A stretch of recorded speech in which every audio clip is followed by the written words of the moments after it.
Bueno, nuevamente, buenos días, queridos docentes. Es un gusto volver a saludarlos, volver a tenerlos con nosotros.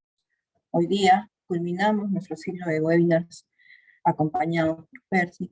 Esperemos que hayan disfrutado de cada tema, de cada momento trabajado y compartido con ustedes. A pesar de todas las cosas que nos van pasando y que estamos viviendo, creo que hay que poner el empuje para salir adelante y aprovechar de esos momentos que podemos compartir y aprender muchas cosas nuevas, o al menos reforzar muchos temas que nos van a ayudar para poder seguir avanzando. Hemos tenido, bueno, empezamos con estrategias para la evaluación formativa, hemos visto la importancia de la evaluación formativa hoy y por qué la aplicamos, estrategias de evaluación formativa en educación remota, estrategias en la educación formativa educación remota 2, y por último, instrumentos de evaluación formativa con ejemplos de algunas áreas. Nuevamente comentarles, Percy Lucich, que nos ha ido acompañando durante toda la semana, vuelve a trabajar con nosotros hoy día, ya es conocido por ustedes, y esperemos que puedan disfrutar y terminar este fin de semana tranquilos, y que el sábado y domingo descansen y que las cosas mejoren y podamos estar bien. Mucho desde SM, de mucho corazón, les deseamos lo mejor y que podamos seguir adelante. Quería comentarles, por favor, que al final de la capacitación se les va a mandar una pequeña encuesta. Agradecería que la puedan llenar y nos las envíen, nos las devuelvan, para poder nosotros también ver qué aspectos de repente podemos mejorar o saber un poco más la opinión de cada uno de ustedes. Nuevamente, bienvenidos y bienvenido, Percy.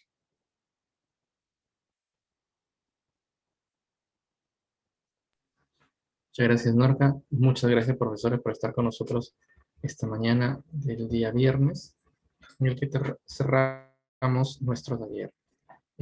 Me uno al agradecimiento que hace Norca por el interés que ustedes han mostrado en todos estos días en función al tema. Que como saben, y es parte de lo que hemos estado reflexionando, es un tema que empieza a sonar cada vez más fuerte en nuestras instituciones escolares por la necesidad de este impulso formativo que tiene la educación actualmente, ¿no? Como la gran necesidad de una formación más integral y que responda correctamente a las exigencias de nuestra sociedad y nuestra vida. Por eso es que dividimos este taller de 4 días en la temática que ya se mencionó, ¿no? Darle mucho peso a todo este marco teórico de la importancia de la evaluación formativa para distinguirla de la evaluación sumativa que también convive con nosotros. Hemos visto 10 estrategias de evaluación formativa que se pueden utilizar para diversas áreas, dependiendo del nivel en el que nos encontremos y dependiendo de la característica de nuestros alumnos, tendríamos que hacer la adaptación, tendríamos que hacer la adecuación. Como lo dije el día de ayer, no es que exista una estrategia exclusiva para un área y para un grado en especial. Como se han podido dar cuenta y se nos han seguido en estos días, las estrategias responden muchas veces a lo que nosotros buscamos. A veces buscamos una descripción más amplia que haga el alumno, a veces queremos que nos responda con pocas palabras, a veces queremos que nos marque un número o nos haga una encuesta rápida, que sean insumos para que nosotros podamos a partir de allí empezar a conversar con ellos en función a sus procesos de aprendizaje, a cómo lo están aprendiendo y para qué le está sirviendo. Y qué cosas intervienen en ese proceso de aprendizaje, ¿no? Como dijimos ayer, es importante que el niño se dé cuenta que intervienen sus afectos, intervienen sus valores, intervienen sus motivaciones, intervienen sus gustos, que no todo es cognitivo, sino que hay una serie de factores que intervienen y que el alumno tiene que conocer y ser consciente de ellos para sacarle provecho. Hoy lo que vamos a ver son 6 instrumentos de evaluación formativa. Si el tiempo nos alcanza, lograremos verlos los 6, ¿de acuerdo? Recuerden que entre cada instrumento podemos ir haciendo las preguntas respectivas. De esa manera podríamos llegar al final con la posibilidad de haber despejado todas las dudas o incluso logrando plantear las dudas que tengamos. ¿De acuerdo? Bien, entonces vamos a empezar. Quería recordar algunas cosas, algunos conceptos importantes, si es que hay algún profesor o profesora que nos está acompañando por primera vez o no estuvo presente en la primera sesión. Recuerden que en la evaluación formativa nosotros acompañamos al alumno, pero no todos a la vez. No es como una evaluación sumativa que lo aplicamos a todos a la vez. Vamos eligiendo y tomando el ritmo de cómo elegir y a quién recoger, a quién observar, dependiendo de las conductas, dependiendo de los aciertos que vaya teniendo, etc. Por eso es que la evaluación formativa se centra en la recolección, sistematización y análisis de la información. ¿De acuerdo? Entonces, todos los instrumentos que hemos visto el día de ayer y antes de ayer nos permiten recoger la información. Y hoy necesitamos empezar a sistematizarla y a analizarla. Porque a partir de esa información nosotros podemos plantear algunas mejoras del aprendizaje, que no las debemos indicar directamente al alumno como si fuéramos doctores que damos una receta. Lo que nosotros hacemos en estas conversaciones que provoca la retroalimentación y el seguimiento, lo que hacemos es ayudar a que el estudiante reflexione. Y aquí es algo que hay que aclarar, estimados profesores y profesoras. Cuando hablamos de retroalimentación, no estamos hablando de que yo me la voy a pasar hablando y explicando y mostrándole al alumno cómo se hace una reflexión, o sea, enseñándole a reflexionar con teoría y discursos, porque el alumno no lo va a poder asimilar de una manera adecuada. Lo que nosotros necesitamos hacer en ese seguimiento, en ese acompañamiento, es conversar con el estudiante, hacerle preguntas, pero no preguntas de concepto, sino preguntas para que él interiorice, para que ella interiorice sobre sus procesos de aprendizaje, sobre sus procesos afectivos, sobre sus valores, sobre sus decisiones, etc. Por eso es importante que caigamos en la cuenta que incluso la respuesta del alumno no significa que sea correcta o incorrecta. Nosotros nos vamos a ir guiando de acuerdo a la profundización que vaya haciendo de determinadas preguntas. ¿Me entienden? Por eso me quería quedar un poquito aquí. No basta simplemente que el alumno me responda y yo anoto lo que me respondió. Yo sigo haciéndole preguntas para llegar a entender o para ayudarlo a entender qué cosa es lo que está pasando con él por dentro. Recuerden, la escuela durante muchos años fue ese espacio donde el maestro y la maestra fueron los expertos en la enseñanza. Nos volvimos muy, muy profesionales en la actividad de enseñar, en la profesión de enseñar. Y nuestros alumnos acudían muchas veces como auditorio, como testigos de esa maestría en la enseñanza que tenía ese profesor y esa profesora al frente. Pero lo que hoy necesitan nuestros alumnos, además de ese experto en enseñanza, es ver, ser testigos, estar cerca de un experto en aprendizaje. Es muy diferente ser un experto en enseñanza que ser un experto en aprendizaje. Y nuestros alumnos nos tienen que empezar a ver como expertos de aprendizaje, porque ellos no van a ser maestros como nosotros. Algunos sí, algunos no. La mayoría, de repente, no. Nuestros alumnos van a ser durante toda su vida aprendices, no personas que enseñan, van a ser aprendices. Por eso es que hay otro factor clave que tenemos que ir pensando y cambiando como docentes. Tenemos que empezar a mostrarnos a nuestros alumnos como expertos en aprendizaje, como aprendices. Y esa es una condición permanente en los seres humanos y más en los maestros. Nosotros continuamente estamos aprendiendo y no es nuevo, ¿no? Esta pandemia nos ha revelado, por ejemplo, cómo hemos tenido que aprender sobre la marcha a utilizar programas informáticos, a utilizar aplicativos, a utilizar muchos elementos que ya la educación digital los ofrecía, pero que nosotros lo veíamos como que la educación del futuro, allá cuando llegue el 2020. Y justo estamos en el 2020, ¿no? Entonces, tuvimos que hacer las cosas inmediatamente y tuvimos que aprender sobre la marcha. Eso es lo que debemos mostrarle al alumno, cómo yo soy una persona igual que ellos que está en proceso de aprendizaje. Y esto al alumno le va a sonar un poco extraño al principio, pero luego lo va a entender, porque nos va a ver como modelos de aprendizaje. Se va a dar cuenta que nosotros en ese proceso de aprendizaje nos equivocamos, nos alegramos, nos entristecemos, avanzamos y reflexionamos de nuestro aprendizaje. ¿Cómo?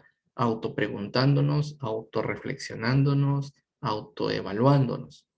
Y allí se va a dar cuenta que él tiene que hacer lo mismo. Entonces es más fácil seguir a alguien que hace la misma actividad que yo, que seguir a alguien que me dice lo que tengo que hacer. No se olviden de esta gran definición o esta gran aclaración.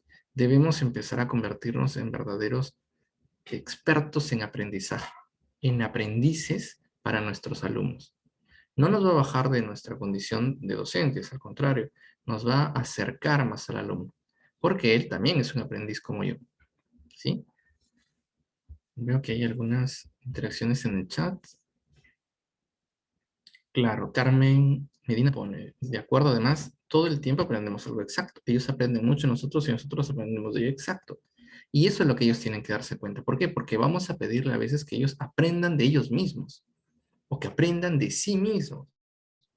Entonces, si se dan cuenta, necesitamos potenciar más la condición, las características, las actitudes y aptitudes de un aprendiz, no de un maestro que enseña, no de un profesional de la enseñanza, sino de un aprendiz. Porque nuestros alumnos están en esa condición, ¿sí? Otra aclaración importante que quiero hacer, recuerden que no pueden depender de una sola técnica o de un solo instrumento, porque de esa forma se estaría evaluando únicamente algunos conocimientos, algunas habilidades, algunas actitudes.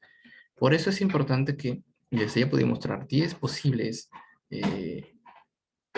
estrategias. Ahora les muestro 6 posibles instrumentos y ustedes pueden ir encontrando más o pueden irlos adaptando para poder tener varios y hacer un seguimiento desde varios puntos de vista. ¿De acuerdo? Demos un paso más. Los instrumentos y el seguimiento de esta evaluación formativa van a requerir una técnica por sobre otras. Y esa técnica está relacionada con la observación, ya que no hay forma de que yo pueda entrar a los procesos cognitivos de mi estudiante o que yo pueda entrar a sus procesos afectivos o volitivos de mi aprendizaje si él o ella no me los comparten. Y la forma en la que comparten a veces son por las palabras que pueden decir, por las ideas que pueden ellos escribir o por su conducta. Por eso es que yo necesito desarrollar mi capacidad de observación libre de prejuicios, libre de sesgos, que me permita concentrarme en lo que estoy observando y en lo que quiero evaluar, que es el proceso mismo del aprendizaje. ¿De acuerdo? Por eso es que como técnica por excelencia, la evaluación formativa utiliza la observación. ¿Sí? Y aquí hay mucho también que volver a aprender, como se han dado cuenta, ¿no? Porque, claro, tú dirás, yo sé observar, dime que observo algo, yo te lo observo. Es cierto, pero es una observación libre de prejuicios. Y allí es donde muchas veces, como seres humanos, tenemos que volver a aprender. Porque por naturaleza observamos y ya estamos juzgando o ya estamos criticando. Mira, ese compañero de trabajo no se junta con los demás, llega y se va a ese lado, es un antisocial. ¡Pum! Le pusiste el título de antisocial, ¿no? ¿Tú tienes los estudios para haber diagnosticado con la simple observación a una persona de antisocial o social? No, pero no lo tienes. Entonces, ¿cómo podemos llegar a poder incluso dar diagnósticos de personas sin haberlas conocido, así libremente? Y nos damos cuenta que es muy común en esta sociedad el poder comentar de otros sin tener mayores evidencias o libres de prejuicios. Es muy fácil comentar de otros, es muy fácil y es más fácil hablar de otros que hablar de sí mismo. La observación que debemos ir mejorando en nuestro caso nos tiene que ayudar a observar, como a tomar la foto del momento, libre de prejuicios. Cuando agarramos el celular y tomamos la foto, el celular no empieza a comentar, pero mira, esa persona salió más alta, ahí le borraste los pies. El celular no te está haciendo un juicio de qué mal lo tomaste, mira, está borroso. No está haciéndote ninguna crítica a lo que has tomado. Simplemente la máquina toma lo que sale. Y eso es importante que caigamos en la cuenta. Estos instrumentos nos van a permitir recoger la foto del momento, pero no nos sirven automáticamente para la interpretación o el análisis, que eso será posterior junto con todas las evidencias que podamos recoger. ¿Sí? Demos un paso más. Entonces, podemos estar hablando que hay una observación sistémica, que es la que podemos hacer frecuentemente, y una observación asistémica, que es la que podemos hacer de manera remota. La sistémica va a tener mucho que ver con los propósitos que yo tenga para observar y las estrategias para, en el momento determinado, yo vaya recogiendo lo que observo de mis estudiantes. Muchas veces, como hemos visto en las herramientas anteriores, voy a plantear una pregunta para todos y todos la van a responder, pero yo no tengo la posibilidad de leerlas todas y hacer seguimiento con todos. Entonces ya sistemáticamente voy diciendo, de esta actividad voy a seguir estos 5 alumnos, los demás van a responder y voy a tener sus respuestas, es cierto, pero me concentro de esta forma sincrónica en estos 5, porque ya tengo mi objetivo, quiero confirmar esto, quiero recoger estas evidencias. La próxima actividad, de repente no son esos 5, sino son otros 5, o son 4 nuevos alumnos que quiero observar y uno de los que todavía quiero seguir acompañando. Y de esa forma puedo con todo, porque era una de las preguntas iniciales que siempre hacían. Si tengo más de 40 alumnos, ¿cómo voy a hacer evaluación formativa? No te estamos diciendo que las hagas en su sentido pleno de la palabra con todos al mismo tiempo. Hay una actividad que puede hacerse con todos, pero tú recoges solamente la respuesta de algunos para hacer ese seguimiento, ¿no? O es el momento en el que haces el espacio para que haya un acompañamiento o esta actividad entre pares, etc. Si se hace una observación asistémica, el observador registra la mayor cantidad de información posible sin focalizar ningún aspecto particular.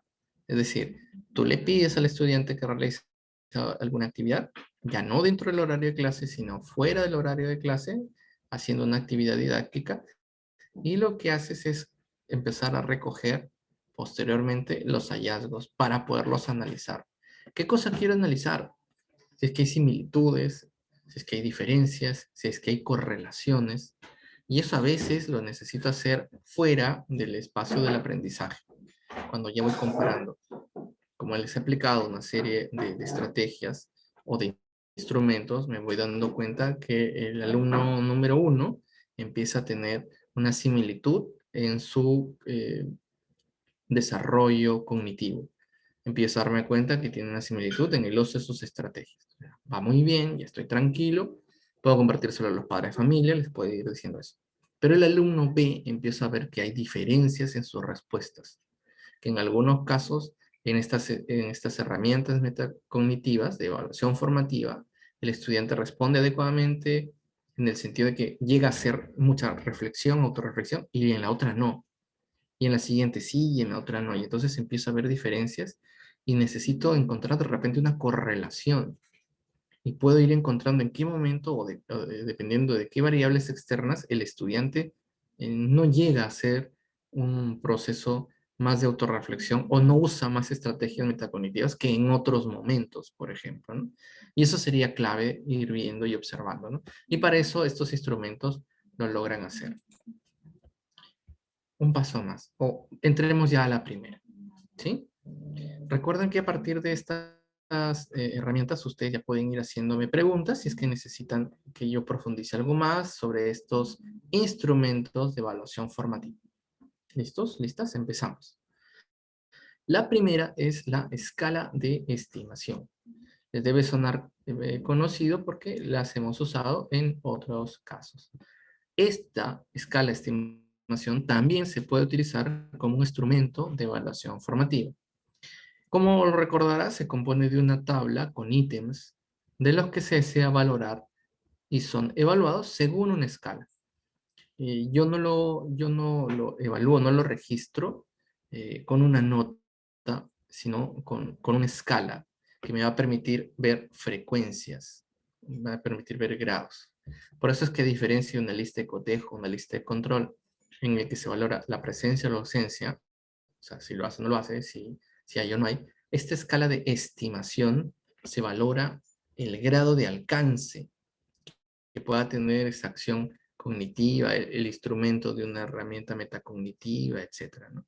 Para poder ver una frecuencia o una gradación de cómo está ese estudiante ante esa actividad, ¿sí? Entonces, el objetivo fundamental de una escala de valoración es identificar la frecuencia o la intensidad de una conducta que observo.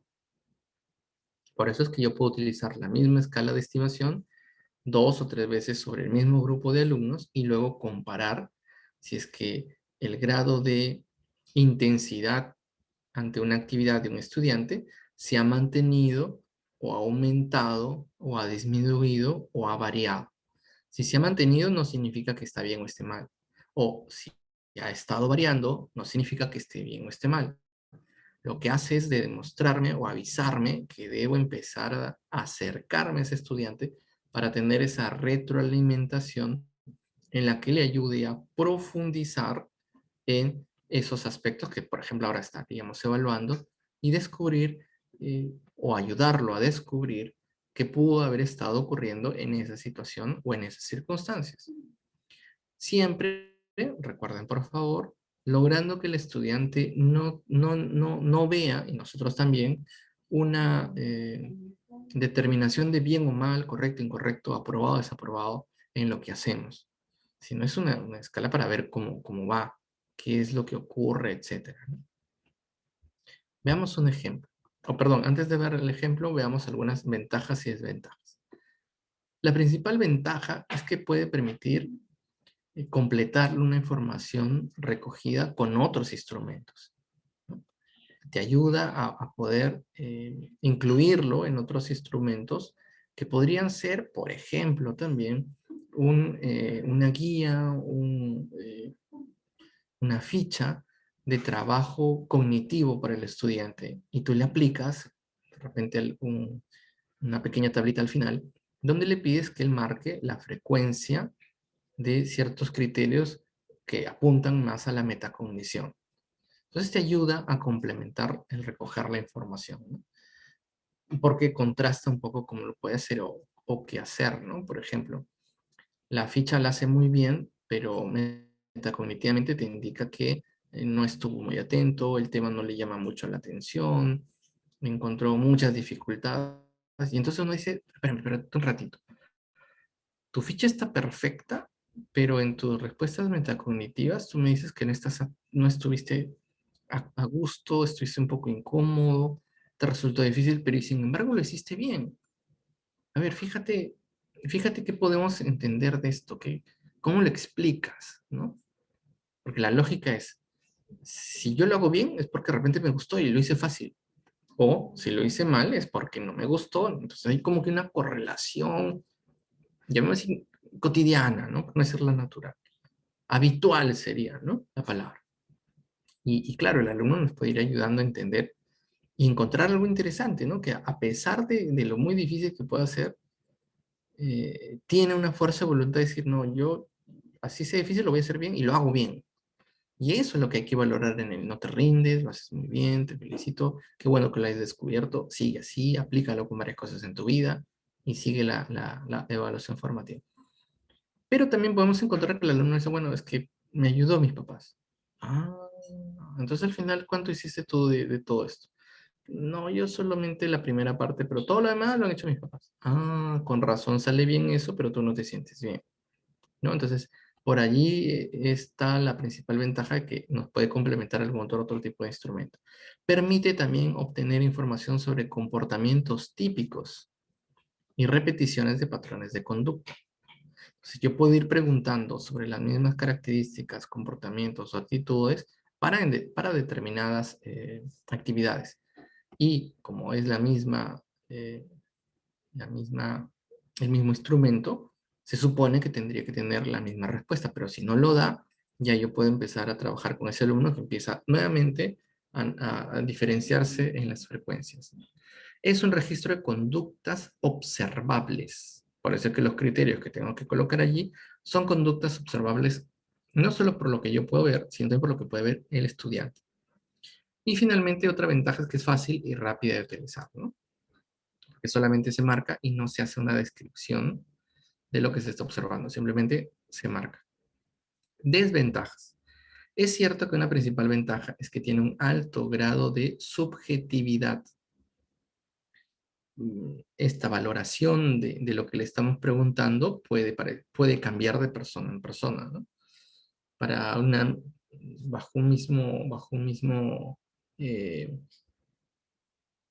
bajo un mismo hecho, bajo una misma acción, las personas pueden comentar cosas diferentes, ¿no? Por ejemplo, acá tengo un lápiz y puedo preguntarle al alumno, ¿de qué color es el lápiz? Y me pueden decir plomo, no es un blanco humo, yo creo que es un... Y entonces, a veces, la valoración va a ir cambiando, la descripción y- y la observación va a ir cambiando también dependiendo de los patrones culturales, afectivos y sociales que ha tenido alguna persona. O incluso también desde las propias habilidades. Para unos puede ser fácil, para otros va a ser difícil. Y es el mismo hecho, es la misma actividad. Por eso es importante no caer en la cuenta de que esto es un instrumento sumativo que diga bien, mal, aprobado, desaprobado, sino que va como que revelando las características de las personas. Todos tenemos sangre por las venas, pero cuando nos hacen un examen de hemoglobina, tenemos diferencias, ¿no? Y eso no es que esté bien o esté mal, las diferencias van a ir marcando acciones que tomar por parte de las familias y por parte de los doctores, ¿me entienden? Por eso es que hay que tener cuidado con esto de rápidamente encontrar o hacer algún juicio de valor, porque esta subjetividad nos puede llevar a errores. Empezamos a ver una serie de conductas inadecuadas y ya dijimos, ¿no? Este alumno tiene problemas conductuales, este alumno tiene, no sé, pues parece un esquizofrénico, parece bipolar, y ya empiezas a ponerle el diagnóstico clínico sin ser una persona preparada para hacer ese diagnóstico clínico.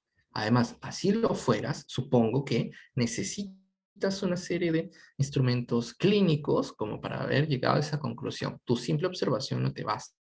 No eres tan experto en ese campo como para observar y decir, porque ni siquiera esos grandes especialistas, psicólogos o psiquiatras, logran hacer o llegar a esa conclusión simplemente con la observación. Por eso es que es importante evitar el subjetivismo y el rápidamente encasillar o criticar al estudiante.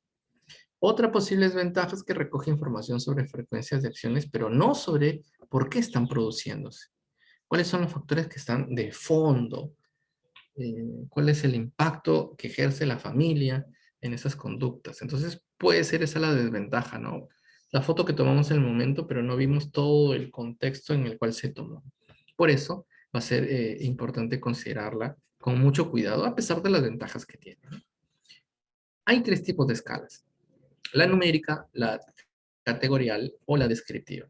La numérica utiliza una escala de números con una representación.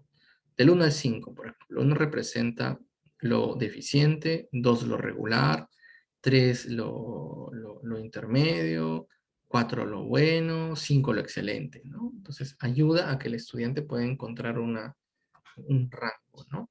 Eh, Hemos usado hoy la estrategia, no sé, pues de la autorreflexión sobre este ejercicio.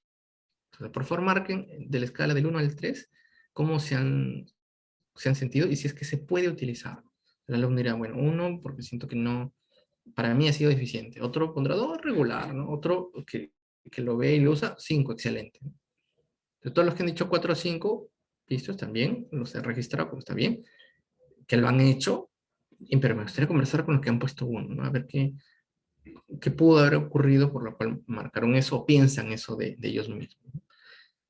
La escala categórica valora, pero con adverbios. Este rango, esta escala, no está hecha en base a números con su representación, sino adverbios. O sea, siempre, casi siempre, a veces, nunca, ¿no? ¿Crees que se podrá aplicar lo que hemos aprendido hoy?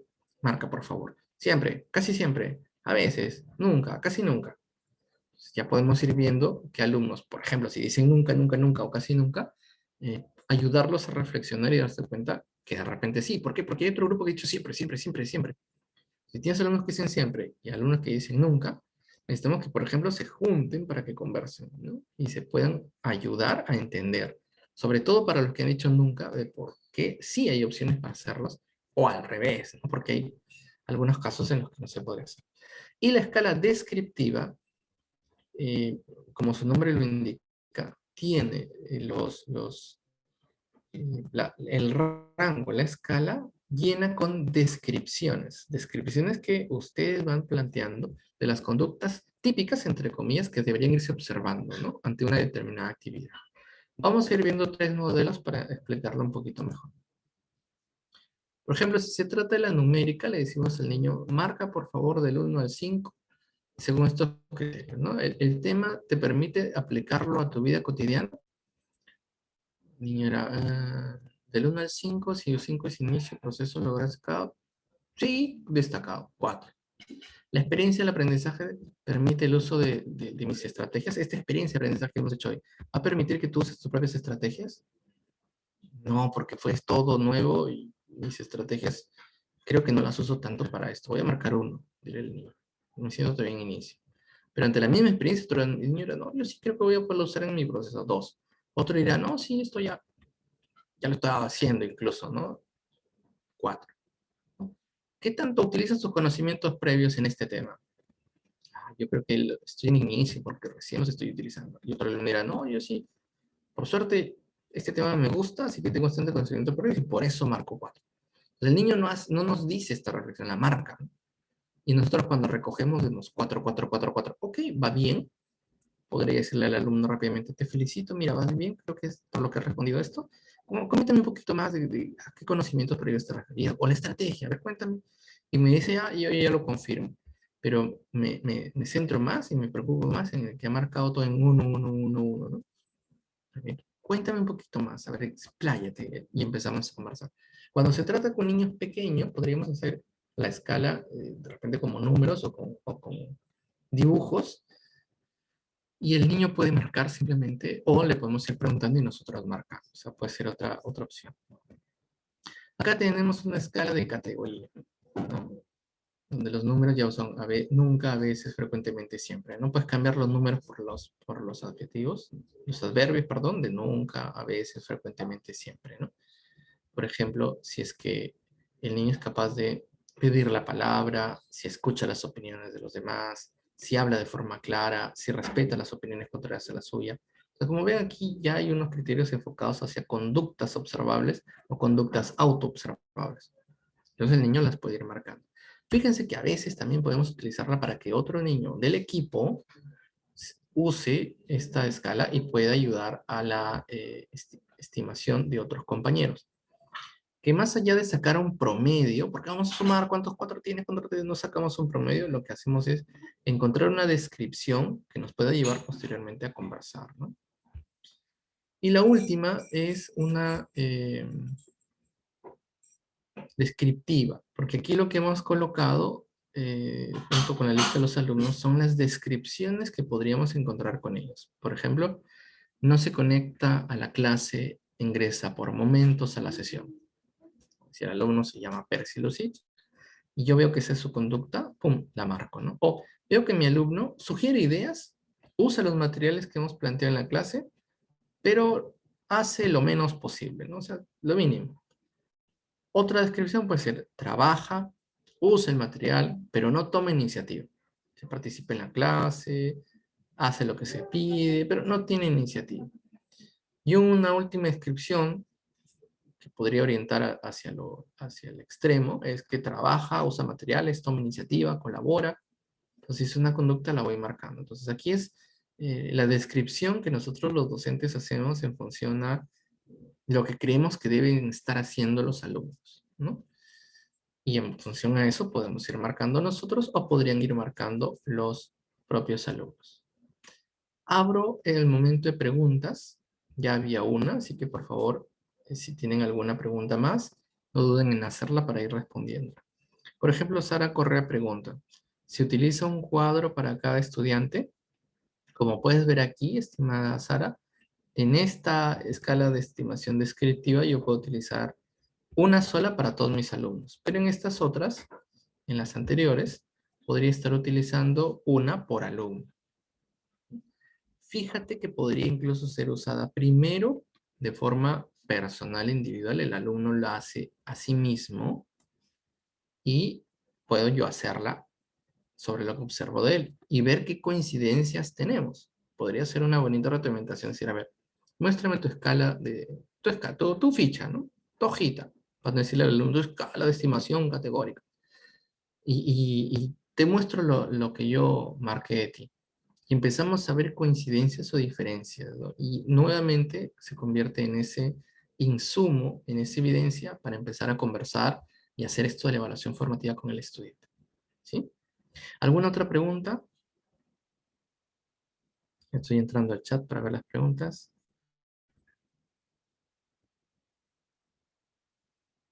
Un momento de preguntas, estimados profesores y profesoras. Parece que no hay más. Seguimos entonces.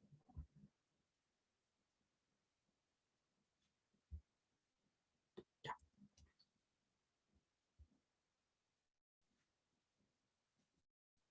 Seguimos.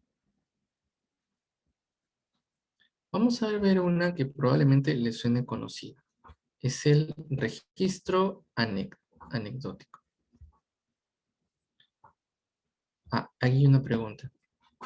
¿Se aplica diariamente? Como dijimos, estimada Karen Gutiérrez, no necesariamente puedes aplicarla diariamente. La puedes aplicar dependiendo del objetivo que tú quieres medir, ¿no? Estás terminando un proceso de aprendizaje, estás terminando un tema, estás terminando una semana, y tú quieres utilizar un instrumento para medir. Podrías hacerlo ahí. ¿Ya? Hoy creo que cerré mi pantalla. La estoy volviendo a poner. Aplasté el botón por error y lo cerré. Ya. Entonces estamos a punto de pasar al registro anecdótico. Pero creo que hay más preguntas. A ver. Sí, Milagritos, Yolanda. No te preocupes. Al final voy a mandarles un enlace donde ustedes van a poder entrar y descargar las diapositivas. No te preocupes. Como mencioné, estimada Carmen Noelia Medina Vargas, no es que exista una especial para un nivel o una especial para un curso. Todas las pueden adaptar. Son adaptables a cursos y áreas, niveles, grados, edades, ¿no? No es que he diseñado exclusivas para edades, ¿no? Va a depender cómo tú plantees, por ejemplo, conductas observables en tus niños de inicial. Y tú no le vas a dar al alumno, tú vas a ir marcando de acuerdo a lo que tú observes, ¿no? Esta ficha tú también la puedes plantear, el alumno no la conoce y tú observas y marcas, ¿no? O en algún momento tú le puedes decir, a ver, dime tú del 1 al 4, del 1 al 3, si esto lo haces siempre, a veces o nunca. El niño te dice, sí, yo a veces lo hago. Listo. Y esto, eso nunca. Y esto, sí, siempre, ya. Y esto a veces. ¿Te das cuenta? Entonces, la adaptación va por los criterios que tú eliges de las conductas que tú esperas observar. Esa es la diferencia. Porque el instrumento es un instrumento igual. O sea, el termómetro tú lo utilizas con todas las personas. Con los niños recién nacidos, esto con los adultos mayores. ¿Me sigues? Sí, Judy Hernández, este instrumento es más viable para registrar conductas o situaciones que requieren hacer un seguimiento. Sí, sí, ¿no? Porque recuerda, ¿cuál es el objetivo? Queremos medir la frecuencia y la intensidad de una determinada conducta frente a un mismo estímulo que es una situación de aprendizaje. ¿Me entienden? Por eso es que podría darse en algunos casos el uso de este instrumento frecuentemente para comprobar esta frecuencia, ¿no? Cuando tenemos un ser querido con fiebre en casa, no le tomamos una vez el termómetro para ver la temperatura y ya, sino que tratamos de ir viendo cada hora, cada 2 horas para ir viendo cómo va la fiebre, si baja, si sube, etc. ¿Me entienden? Tiene un poco esa idea. ¿Sí? Okay. Yo voy a comandar con el tiempo para ver que nos alcance. Ya. Pasamos a la siguiente. Registro anecdótico. En este segundo instrumento de evaluación consiste en un texto breve que un educador escribe, ¿no? Entonces, el registro anecdotario o anecdótico es un producto que es responsabilidad del docente. El maestro o la maestra usamos este registro para dejar constancia de un incidente significativo que hemos observado en relación a un alumno. Normalmente tiene tanto descripciones de comportamientos específicos, describo, como si tomara la foto, como citas directas, que lo que expresó el niño, lo que le dijo otro niño, lo que le dijeron, ¿no? Y su principal función es la de permitir que podamos almacenar información cualitativa sobre un estudiante. ¿Por qué? Porque a veces necesitamos esos datos para interactuar con él, no solo este año, sino el próximo año, o para interactuar con sus padres, familia, etc. Ojo, este registro anecdotario, que probablemente algunos y algunas de ustedes estarán diciendo, en mi colegio lo tenemos, eso lo hemos usado desde siempre. Puede estar pensando que lo manejaba el tutor o lo manejaba el departamento de psicología del colegio. Pero recuerden que en una evaluación formativa, cuando estamos hablando de registro anecdotario, no lo estamos usando solamente para lo que se usaba antes, que era para los comportamientos incorrectos, para la mala conducta.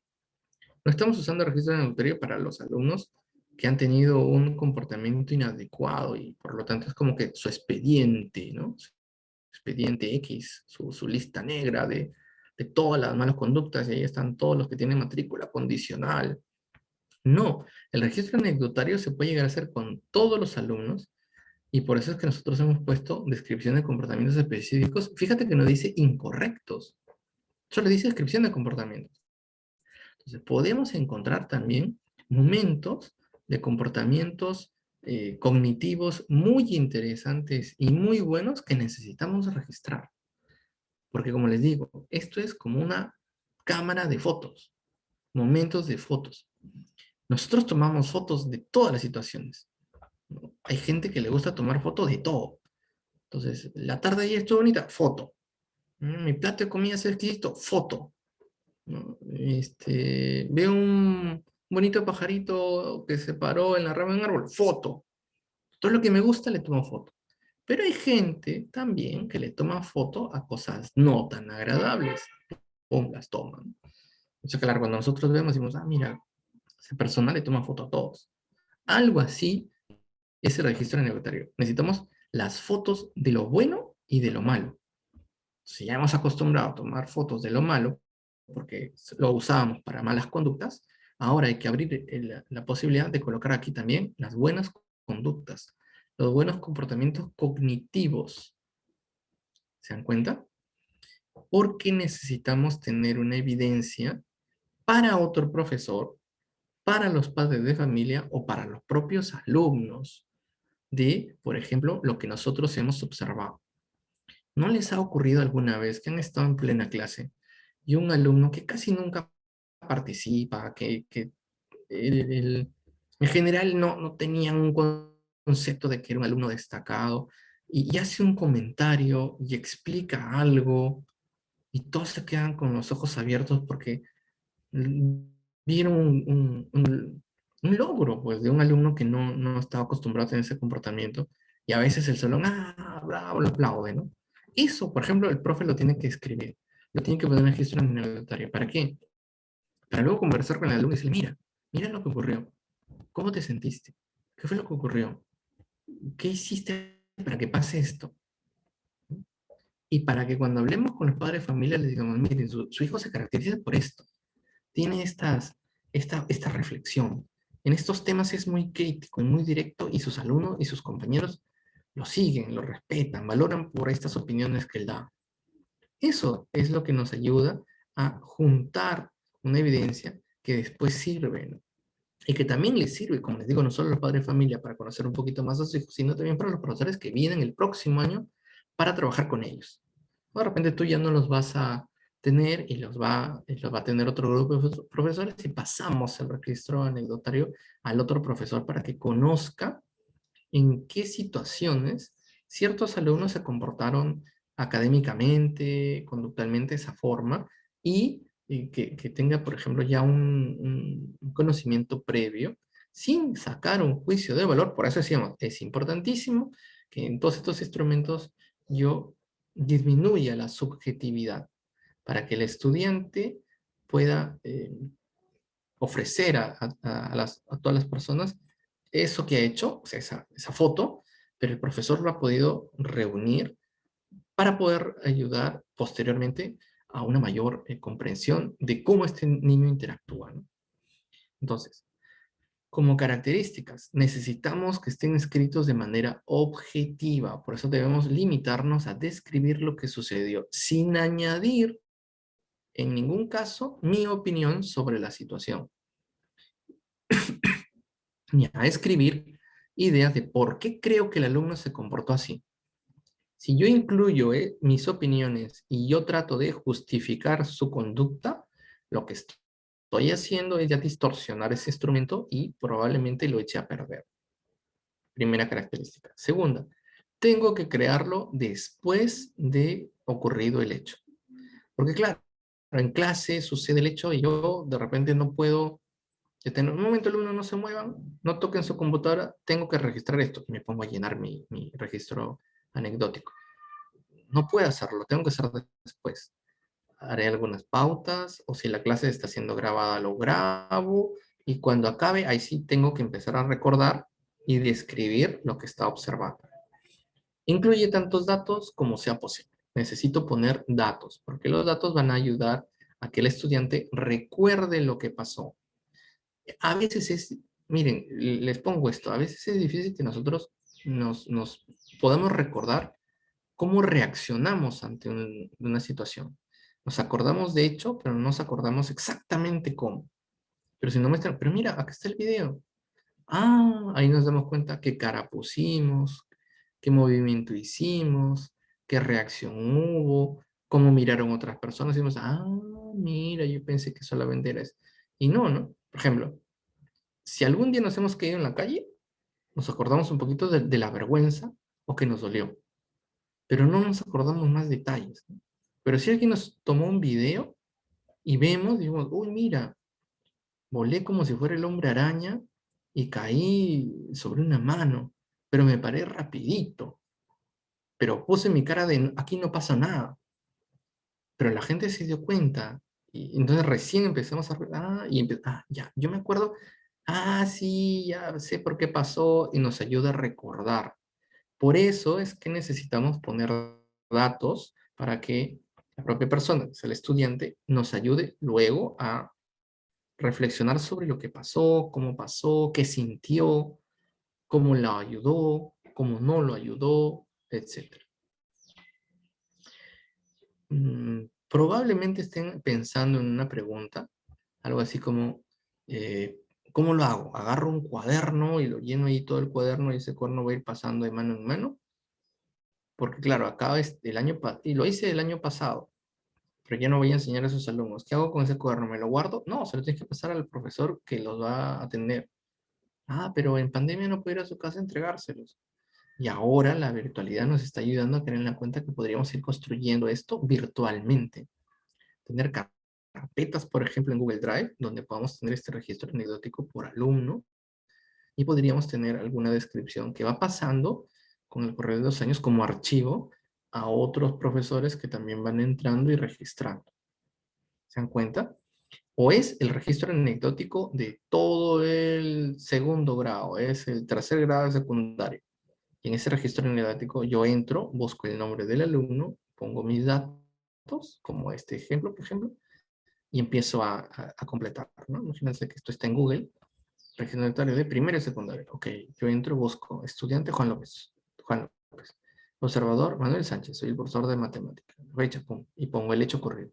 Durante la clase de matemática, los alumnos estaban practicando algunos ejercicios sobre trenes. Esa de que si el tren sale de Lima y va a Huancayo, a la velocidad tanto, etcétera, etcétera, ¿no? Ese tipo de ejercicio. En un momento determinado, mientras el resto de sus compañeros permanecía trabajando en silencio, porque era la hora de hacer los ejercicios, Juan López, encendió su micrófono y gritó chu, chu, imitando el sonido del tren, ¿no? Al escuchar esto, el profesor le dijo que era necesario que respetase la concentración de los compañeros y si necesitaba algo podía comunicarse con él por internet. El resto de alumnos obviamente se distrajo y empezó a comentar la actitud de Juan por el chat. Y claro, el momento de la clase un poco que se distorsionó. Y tras unos segundos de esa interacción de los alumnos y el profesor, volvió a encender su micrófono para pedir disculpas. Punto. La actitud de Juan es reiterativa. Esto lo ha descubierto el profesor de matemática y dice, cada vez que debe realizarse en ejercicios individuales de mucha dificultad y sin tener la opción de pedir ayuda al profesor, esta conducta en Juan se repite. No está llegando a ninguna conclusión, ni está poniéndole una etiqueta a Juan, ni lo está ya satanizando, ¿no? Está detectando una actitud que él como profesor de matemática lo está viendo. Y de repente el profesor de ciencias también lo nota en Juan. Y eso ya lleva a conversar con él y decir, miren, en matemática cada que hay un ejercicio difícil, siempre haces un gesto, una llamada, o sea, llamas la atención, ¿no? Y lo mismo pasa en ciencias, mira. Y mira otra vez, y tus compañeros te lo dicen, pero lo bueno en ti, recuerdan ayer el 2-1, ¿no? Lo bueno en ti es que tú reconoces, ¿no? Y lo otro bueno en ti es que pides disculpas. Y no eres un mal alumno, te va bien en esos cursos, pero mira, tienes esto, ¿no? ¿A qué se debe? ¿No?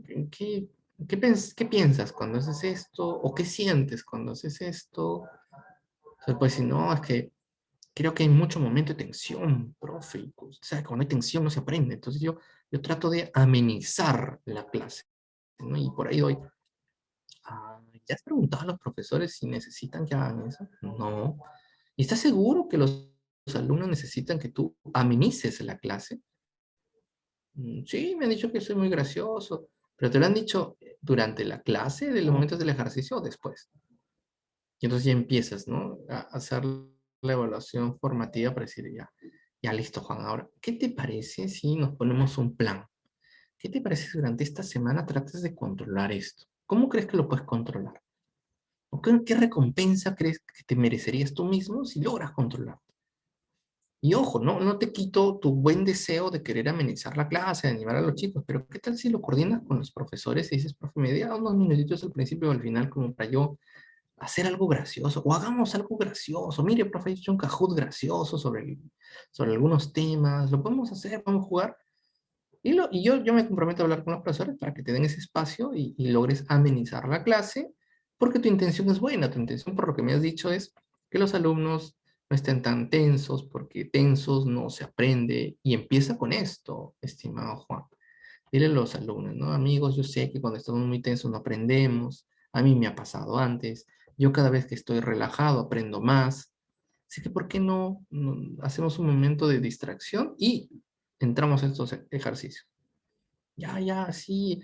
Y es cosa de probarlo, ¿ven? Entonces no estoy ya sancionando y satanizando a Juan López porque de repente al conversar sobre los hechos ocurridos encontré sus motivaciones y me parecieron buenas e interesantes, ¿no? De que las incluya. No tanto en función solo a él, ¿no? Sino a los otros alumnos para que vean que Juan hizo un proceso de autoconocerse, porque él está diciendo, cuando yo estoy relajado, cuando yo estoy incluso animado y divertido, me salen bien algunos ejercicios difíciles. Y eso es lo que yo quiero que comparta con los alumnos y que algún alumno pruebe, porque de repente a algún alumno le sucede lo contrario, que cuando se pone muy tenso nunca entiende nada. ¿Se dan cuenta? Para eso sirve la evaluación formativa, para ir recogiendo esto y que lo que haya entendido y descubierto Juan lo comparta con otros compañeros y así sucesivamente. ¿Sí? ¿Qué les parece hasta aquí el registro anecdótico o registro anecdotario? Entramos al momento de las preguntas. Preguntas o comentarios. A ver, estimados profesores, preguntas o comentarios. ¿Cómo ven este instrumento? Preguntas, comentarios, uno a la vez, no se peleen. Acá está, acá hay un comentario de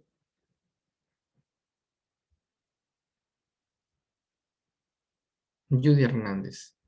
El registro anecdotario en el colegio lo hacemos por grados y sección, claro. Lo gestiona el tutor y tutora, ok. Y todos los docentes del grado hacen el seguimiento. Con el padre de familia, el departamento de bienestar, es correcto. El registro de incidencias es exclusivo para conductas inadecuadas, ¿ya ven? Para conductas inadecuadas. ¿Y qué tal si le damos un espacio para las conductas adecuadas?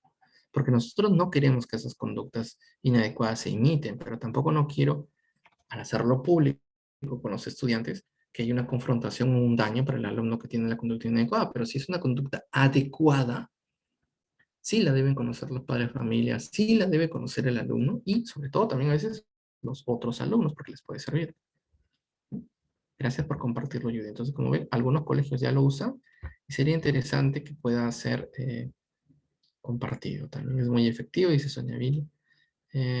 Tenía la idea errónea de que solamente los tutores hicieron registro en el ¿ves? Mabel, no necesariamente, ¿no? Podría ser una labor de todos los profesores. Las conductas adecuadas reciben una papeleta de felicitación, dice Judy Hernández. Sí, correcto. Pero más que, pon tu papeleta, necesito que él haga el proceso de ver por qué lo hizo bien, ¿no? Y una vez que yo registro, ya puedo conversar con él o con ella, ¿no? Matilde le parece excelente, pueden hacer seguimiento a los estudiantes, nosotros lo hacíamos de forma presencial, ahora lo aplicaremos de forma remota. Claro, ya tenemos formas remotas para redactarlo y guardarlo, ¿no? Y con eso podemos hacer entrevistas, claro. También como es un instrumento, nos puede permitir hacer las entrevistas, ¿no? Es cierto. A ver, ¿qué más? Por este chat ya está. A ver, por el otro chat, ¿hay algo más? En el colegio hacemos el registro. Tania Ángeles menciona que también lo usan, donde registramos las incidencias adecuadas e inadecuadas. El colegio de Tania Tania Angles ya lo usan, ¿no? Y la pasan a los maestros que trabajan el siguiente año. Ya ven, ya tenemos una evidencia. Tania, ¿puedes poner el nombre del colegio? Por si acaso, para después saber si converso con ustedes. Me parece interesante. Yo también lo usaba en el colegio y nos iba bastante bien. Excelente. Los instrumentos de evaluación tienen que ser en cada sesión de aprendizaje. A ver, esto lo preguntó Arana Gastelumendi. No, como lo hemos mencionado, no es que se hagan en todas las clases y todos los días y en todas las horas. Así como los instrumentos de evaluación formativa tienen un espacio, estos también tienen un espacio y un porqué y una finalidad.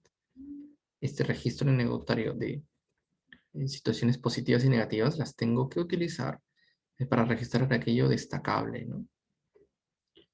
Como dice Adolfo Silva, sí, la información debe ser reservada y solo debe ser utilizada por los interesados, obviamente, ¿no? Los profesores, que luego lo mostramos al padre de familia o a los alumnos, ¿no? Ahora, recuerda que también tenemos cosas buenas que anotar. Entonces, no es que sea el archivo secreto del colegio, porque también de lo bueno recogemos los profesores los procesos de aprendizaje que tienen los alumnos, y eso es lo más interesante, ¿no? Sí, Ana Álvarez, lo interesante sería tener uno por aula, ¿no? Virtual. Y los profesores que enseñan tienen acceso a ella y les pedimos que por favor traten de completarlas, ¿no?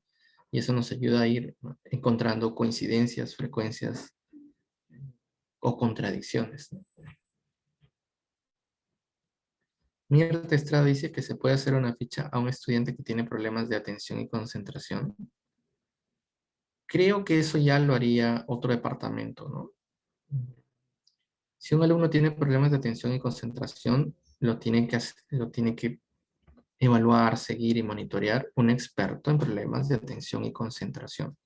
Yo como maestra, lo que puedo hacer es completar, en algunos casos, un registro anecdotario, pero de allí no puedo llegar a tener eh, un correcto seguimiento y proceso como lo necesita este niño de atención y concentración.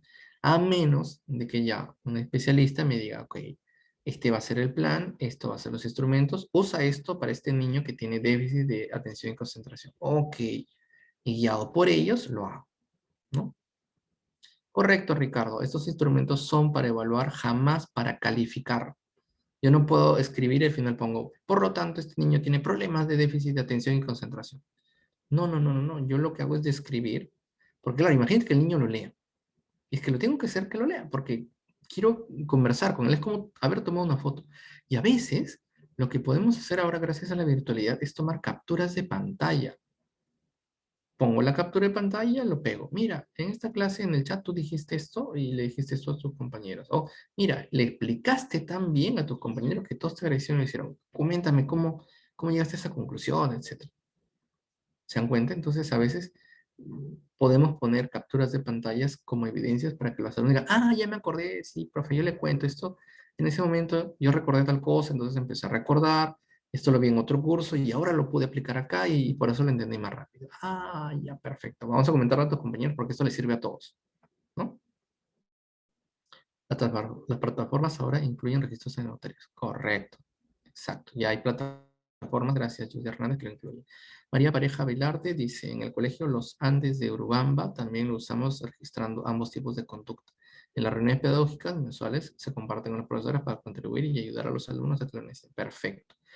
Ojo con esto, María Pareja recuerda en el colegio Los Andes de Urubamba, que cuando tengan este encuentro con los profesores no se olviden de que nos enfocamos más en describir y no en llegar y sacar conclusiones. Porque allí recuerda las deficiencias que tiene esto, ¿de acuerdo? Sería bueno la ayuda de un auxiliar en hora de clase para la ficha de observación. Si es que lo hay, sí. Pero recuerda una de las características, estas cosas a veces no las puedo hacer en simultáneo. Pero mi memoria es frágil, ¿cómo me voy a olvidar? Bueno, tenemos algunos recursos, ¿no? Puedes tener la captura de pantalla o puedes ir filmando con tu celular la pantalla que está ocurriendo. Ya, lo dejas de grabar. Y posteriormente utilizas y completas tu registro anecdotario con lo que estás viendo, ¿no? O incluyes el video. También sería una forma sencilla de incluirlo, ¿no? Para no hacer un gran informe de 30 o 20 o 15 hojas de lo que dijo, no dijo, hizo, no hizo. ¡Pum! Pongo el video, ¿no? O la captura de pantalla y ya voy ahorrando el entrar en descripción. ¿Sí? Eso es lo que ofrece la virtualidad. ¿Sí? Listo. Pasemos al siguiente. Voy a ver si hay alguna pregunta. Ah, Colegio Santa Clara, de Arequipa. Interesante. Entonces, tenemos Arequipa, Cusco, aplicándolo. Es probable que en Lima algún colegio también lo haya aplicado. Pero buen dato, Tania. Muchas gracias. El Colegio Santa Clara de Arequipa. Voy a acordar. Para la próxima vez que vaya a la bella ciudad de Arequipa, de repente me doy un salto por el colegio para ver cómo les va en esto, ¿no? Que es interesante. ¿Sí? A ver, sigamos. Un ratito, por favor. Me volví a salir. Lo que sigue es el diario de clase. Ahí voy. Voy a compartir mi pantalla. Estamos en la tercera estrategia, el diario de clase.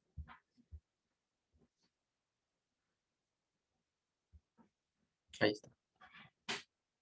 Diario de clase.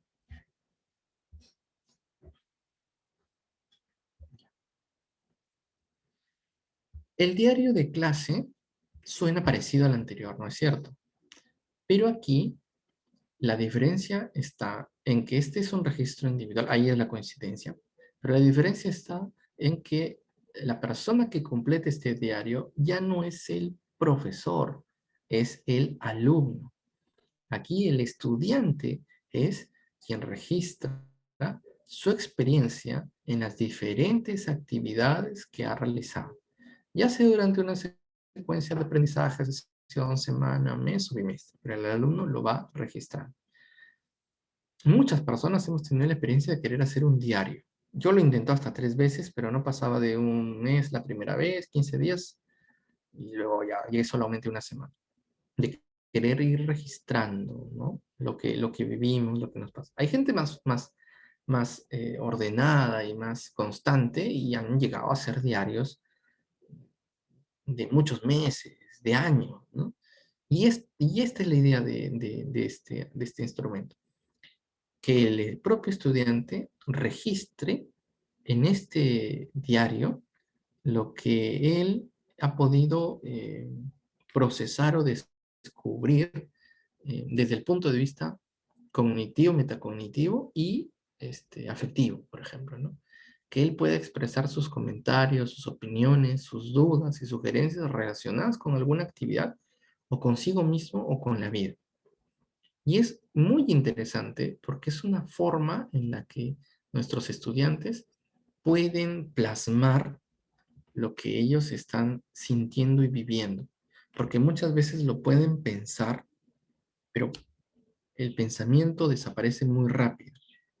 Escuchen esto y si pueden, anótenlo. Lo que no se escribe no existe. Lo que no se escribe no existe. Entonces, muchas veces nuestros pensamientos están dando vueltas y ¡pum! Como una nube desaparece. Por eso es que digo, lo que no se escribe no existe. El alumno puede decir, sí, profe, pero yo ya reflexioné. Usted me dice que reflexione, sí, yo ya llego a mi casa o termina la clase, apago la computadora, me tira a mi cama y reflexione. Mentira. Pensará una cosita, recordará otra, ¡pum! Se quedó dormido, ¿no? O ya se distrajo porque la mente es así muy rápida y se distrae muy rápido y no logra hacerlo, ¿no? En cambio, si logra o logramos que pueda ser un recurso que frecuentemente lo logre hacer, conseguimos que el estudiante poquito a poquito entre en esa dinámica de escribir lo que siente, escribir lo que le pasa. Por eso es que es un instrumento recomendable para la autoevaluación, para la autorreflexión. Pero autoevaluación y autorreflexión, ¿qué? De sus propios procesos de aprendizaje. De esa forma le permite encontrar logros y dificultades. ¿Se dan cuenta?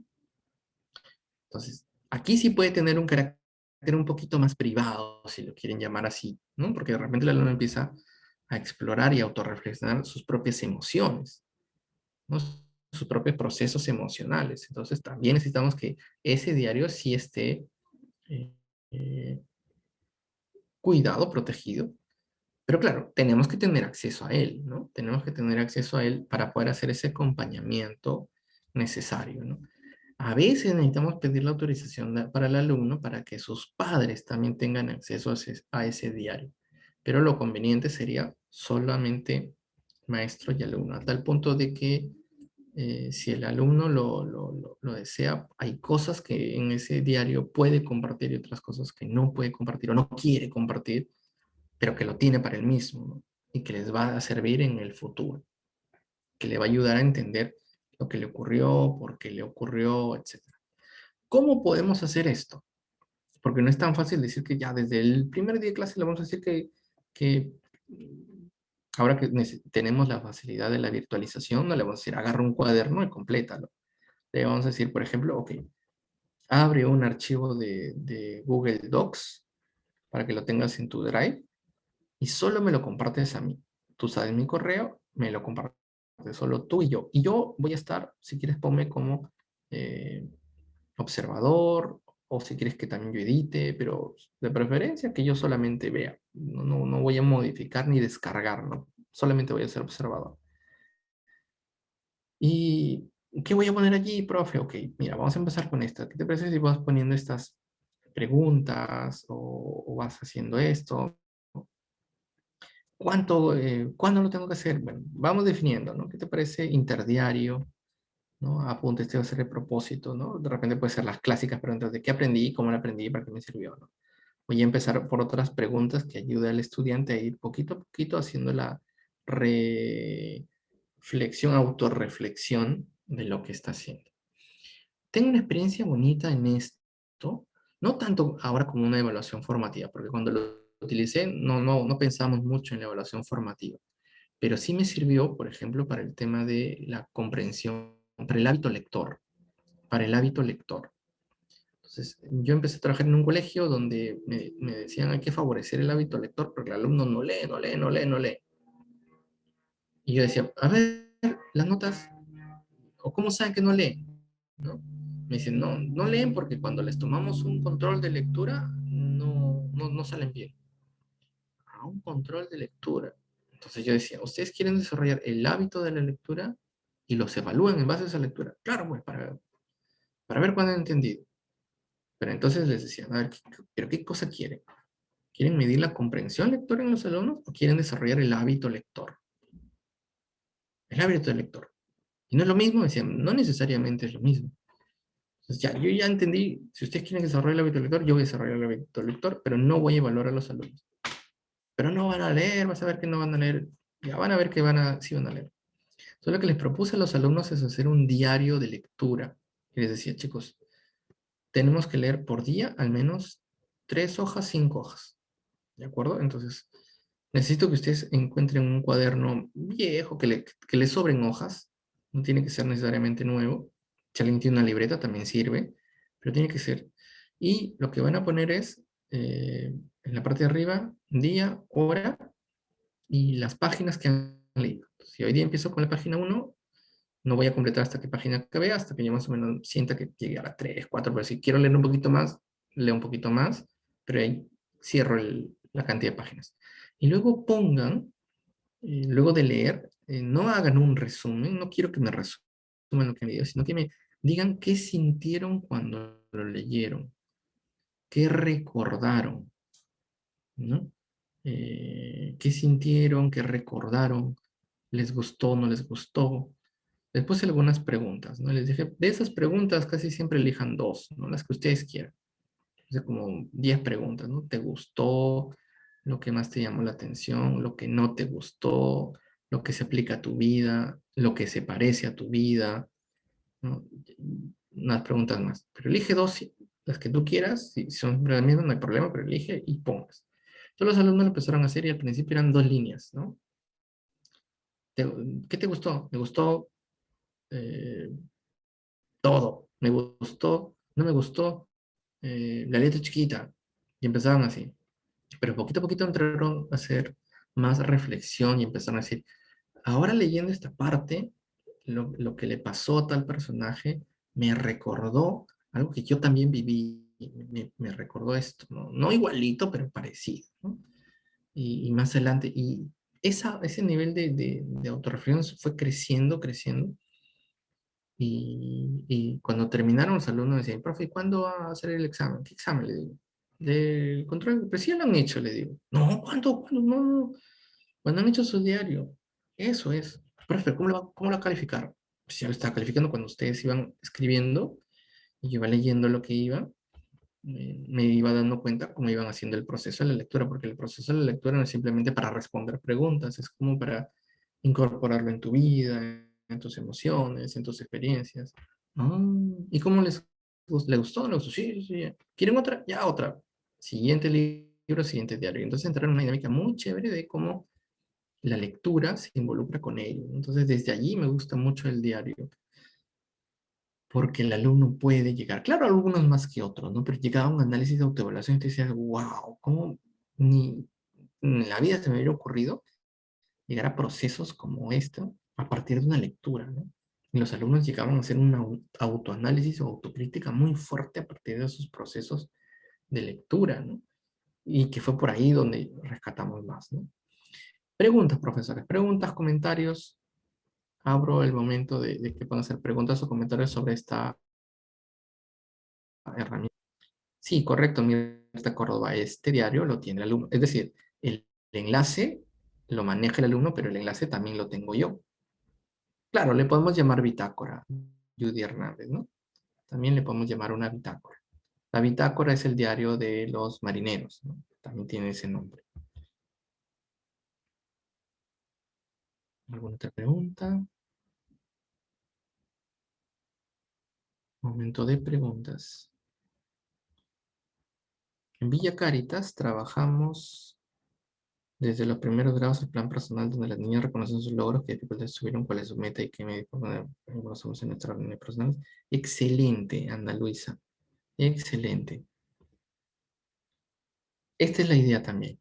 Trabajarlo así es para retroalimentar con los alumnos y las alumnas eh, a partir de sus respuestas. Y como tú también podrás dar fe, no se califica, no se, ¿cuál es la palabra? No se saca un juicio de valor, no calificamos al alumno en función a esto, ¿no? Sino que es el insumo para conversar con ellos. Recuerdan, aquí es para reforzar y ayudar a que mejoren sus niveles de profundidad en sus reflexiones. Y que también los padres de familia nos ayuden o conozcan más a sus hijos en esos niveles de reflexión, de autorreflexión. Gracias, Ana Luisa, por recordar y por mencionar lo que ya lo utiliza, ¿no? Y que Imagino que tiene muy, muy buenos efectos, ¿no? ¿Habrá alguna condición y diferencia entre niños y niñas? ¿Habrá algunos que sean más reflexivos, autorreflexivos que otros? El Villa Caretas es de niñas, ¿no? Y, y si esto ya lo manejan desde pequeñas, imagínense el alto nivel, ¿no? Yo recuerdo a las alumnas de Villa Caretas y tenían un alto nivel de reflexión. Cuando las conocí en tercero, cuarto y quinto, y trabajé en un proyecto con ellas, tenían un alto grado de reflexión, que podría ser interesante entender que pudo haber empezado de aquí, ¿no? Adolfo Silva pone, muy interesante el diario de lectura. Los alumnos leen a diario sin darse cuenta y expresan sus emociones y opiniones. O no las expresan, ¿no? Estimado Adolfo. Leen, pero no se dan cuenta que pueden plantear o reflexionar sobre esa emoción y opinión de lo que están sintiendo, ¿no? Ah, no hay problema, Adolfo. Te lo comparto con cariño para que lo puedas aplicar a tu institución. Pero no se olviden que también nos sirve para la parte de la autoformación. O podrían hasta mezclar las dos. Adolfo, te doy una idea. Úsalo para el área de comunicación, para los proyectos de lectura, pero también hagan preguntas de evaluación formativa. Y allí ya vas con dos a la vez, ¿no? Uniendo y unificando por fin una posible evaluación sumativa con una evaluación formativa, ¿no? Y claro, dale el peso que merece a la evaluación formativa, ¿no? No solamente le hagas una preguntita, sino darle el espacio que necesita. ¿Sí? Perfecto. Ahora damos un paso más. Algunas preguntas, por si quieren tener una lista de posibles preguntas para el diario. ¿Qué aprendí hoy? ¿Qué más me gustó? ¿Por qué? ¿Qué fue lo más difícil? Si lo hubiera hecho de otra manera, ¿cómo hubiera sido? ¿Qué dudas tengo de lo que aprendí? ¿Qué me falta por aprender sobre el tema? ¿Y cómo lo puedo hacer? Son preguntas que pueden volverse rutinarias, pero que el alumno las escribe. No necesariamente las 6, porque tampoco no queremos que el alumno agarre cólera al diario de clase. Podemos decirle, mira, te presento estas 6, tú elige 2 y escríbelas todos los días, ¿no? O escríbelas ahora que hemos terminado nuestro proceso o nuestra sesión o nuestra semana de clases y ya, como que hemos cerrado este tema. Complétalo, por favor.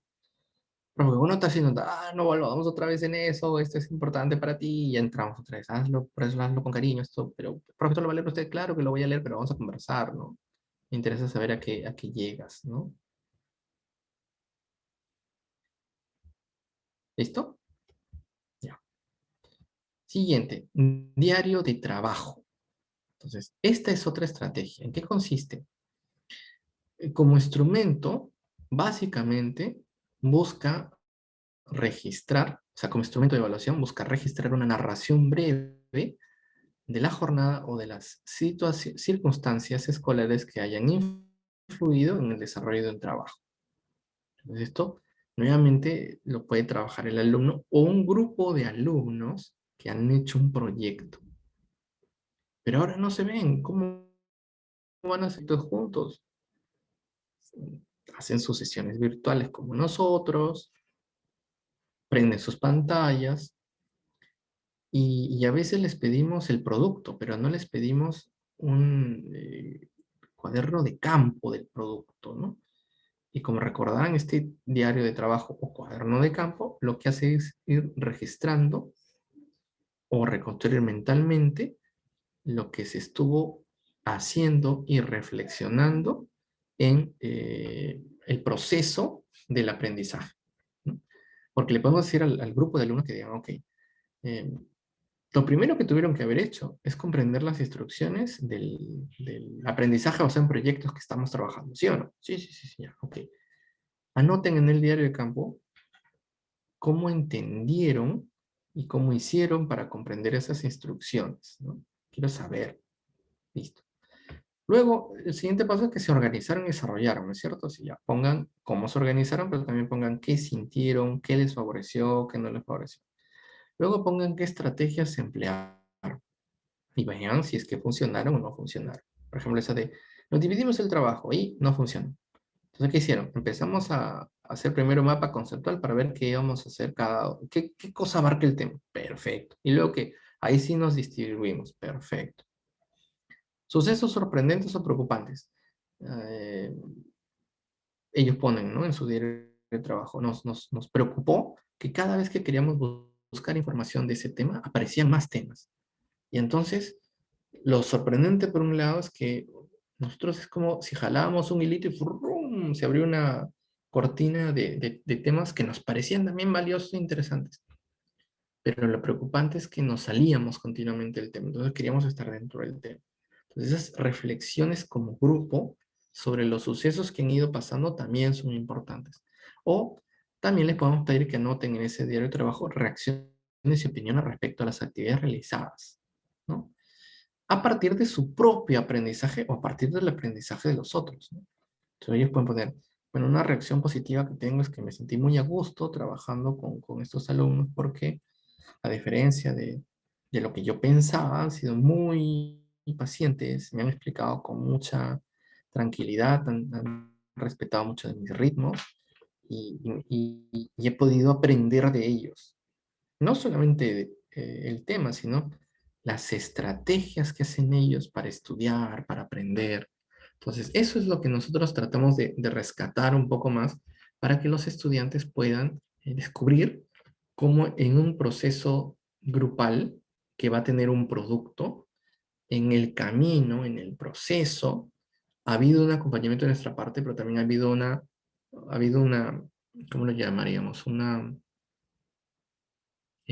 construcción, una interacción entre ellos y entre ellos y el aprendizaje, que a veces pasa desapercibido, pero que si tenemos el instrumento para que, ¡pum!, en un momento lo congelen y lo plasmen y lo recojan, seguirá.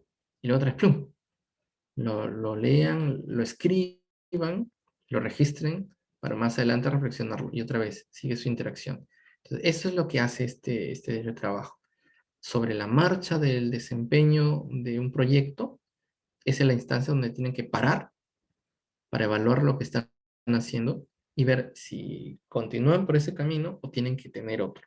Y eso es importantísimo. Por eso es que nosotros no descuidamos al estudiante cuando está haciendo un proceso, sino que lo acompañamos, pero también, como no podemos acompañarnos a todos al mismo tiempo, el diario de trabajo o el cuaderno de campo, también conocido, nos ayuda a que los estudiantes vayan eso.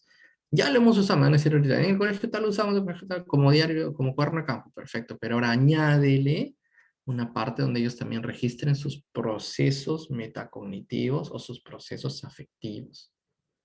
Eso también es importante que lo añadan para que podamos incluir y hacer la evaluación formativa. ¿Sí? ¿Se entendió hasta aquí? Podríamos usar una ficha como esta, donde le preguntamos ya de una forma más elaborada cuáles han sido los campos de formación que han ido viendo, las áreas, si el grupo se organizó, cómo estuvieron en relación a lo planeado, cómo fue la participación del docente y si influyó el docente en lo que ellos hicieron, cómo fue la manifestación de los propios alumnos en la clase o en el proyecto, si se involucraron, no se involucraron, ¿no? ¿Cuáles fueron los obstáculos? ¿Cuáles fueron los alumnos más inquietos académicamente hablando, los más participativos? Los alumnos que tuvieron un avance significativo. ¿Y qué puede mejorar para la próxima experiencia, para la próxima clase? Entonces, puede ser como un cuaderno abierto o pueden utilizar una ficha donde van permitiendo que el alumno se concentre en algunos aspectos que ustedes quieren recoger. ¿Qué les parece este tercer instrumento? Tercer, ¿no? No, cuarto instrumento. Cuaderno de campo o diario de trabajo. ¿Cómo lo ven?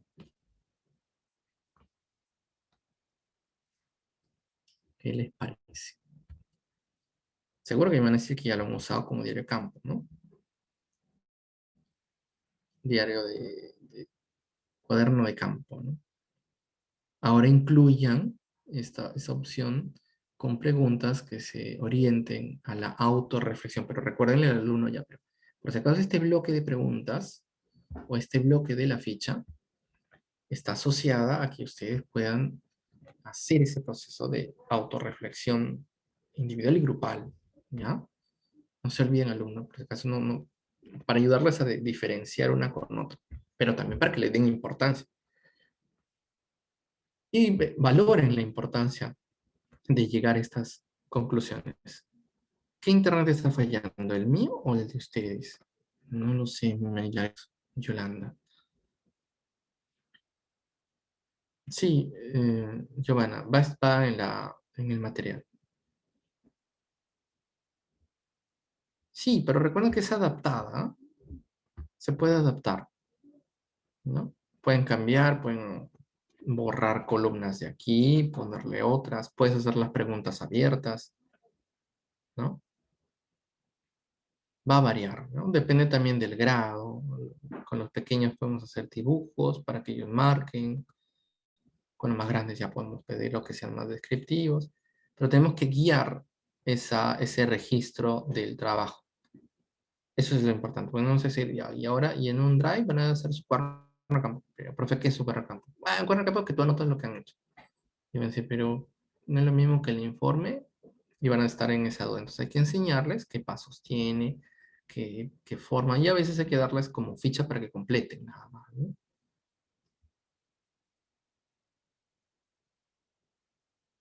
¿Qué diferencia hay entre el diario de trabajo y el diario de clase? Eh, a ver, el diario de clase puede ser individual, ¿no? Que aprendí, que me gustó, y tú lo puedes usar al terminar una clase, al terminar un grupo de temas, al terminar una semana. Esto lo hace el alumno y se queda con el alumno, porque el diario de clase también puede tener preguntas como ¿qué me gustó? ¿Qué no me gustó? ¿Qué emociones tengo con este tema? ¿Qué emociones? Y las emociones pueden ser negativas y entonces tiene que estar eh, dentro de un marco de respeto y de privacidad, de respeto por la privacidad, porque hay información que de repente es muy sensible, porque esto lo hace el estudiante individualmente. En cambio, el diario de trabajo o cuaderno de campo es grupal, sirve para registrar el proceso cognitivo, metacognitivo y afectivo que ha tenido el equipo en una determinada actividad. Por eso decía, hemos hecho un aprendizaje sin problemas, hemos hecho un método de casos, hemos hecho unos experimentos en grupo, entonces sobre eso registramos. Esa es la diferencia entre estos dos.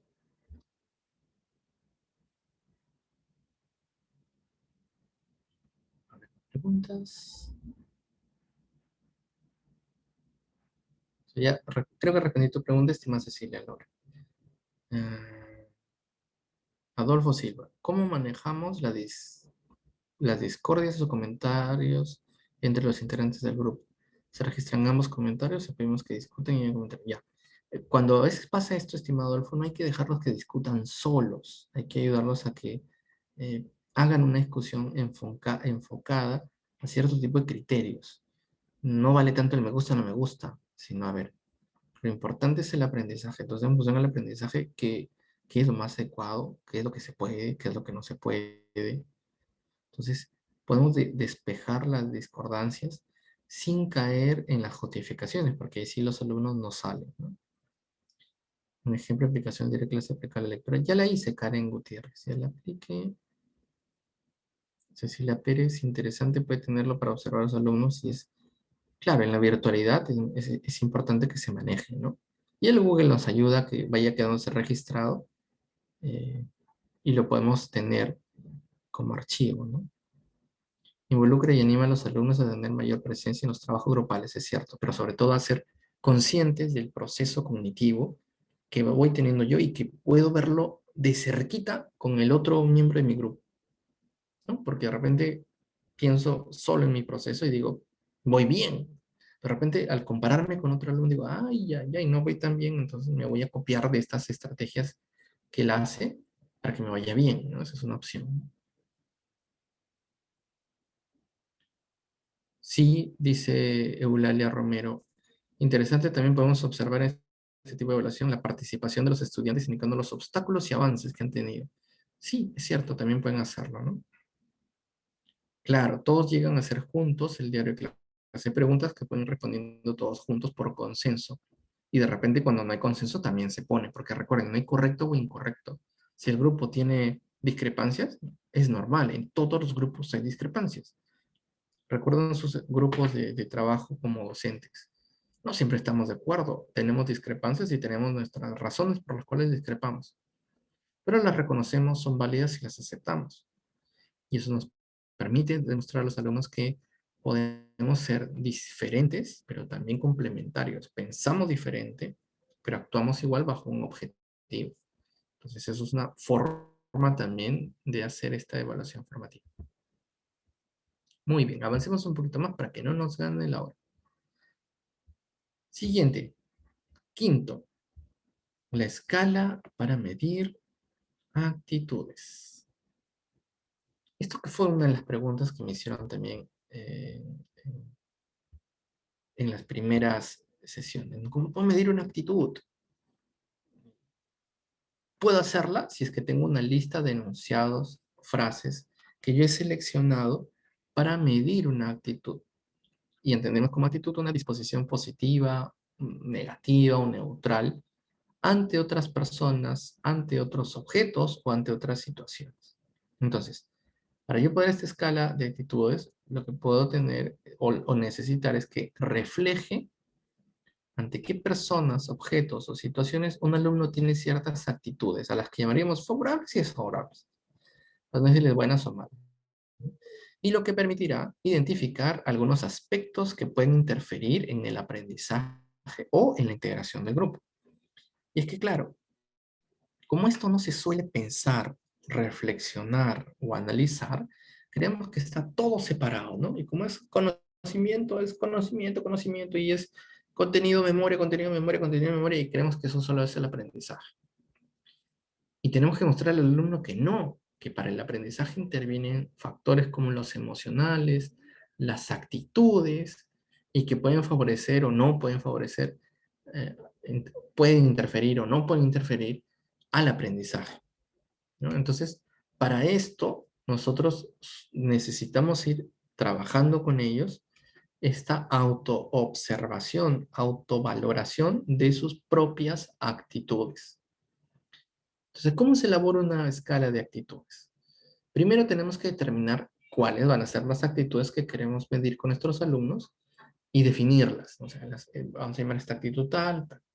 Luego necesitamos elaborar los enunciados que indiquen las actitudes que nosotros queremos medir. Podríamos darle un sentido positivo, negativo, intermedio, como para que ellos puedan encontrar realmente esa frecuencia y sepan dónde ubicarse, ¿no?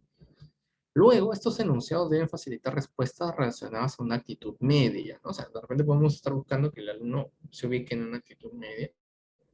Y los criterios que utilizamos pueden ser como la escala tipo Likert, ¿no? Totalmente de acuerdo, ni en desacuerdo, parcialmente desacuerdo o totalmente desacuerdo.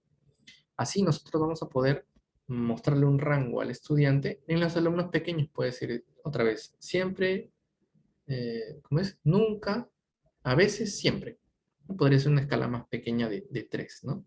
Para que el estudiante pueda eh, leer o le podamos leer o le podamos mostrar en un dibujo la descripción de esa actitud y cómo esa actitud luego es desarrollada de positivo y negativo. Vamos a ver un ejemplo como para que ustedes se den cuenta que a veces repetimos la misma pregunta, pero con la misma actitud, pero con otras palabras, para medir el grado de coincidencia que puede llegar a tener el alumno en esto, ¿no? Por ejemplo, le podemos preguntar al alumno, me alegro cuando mis compañeros mejoran.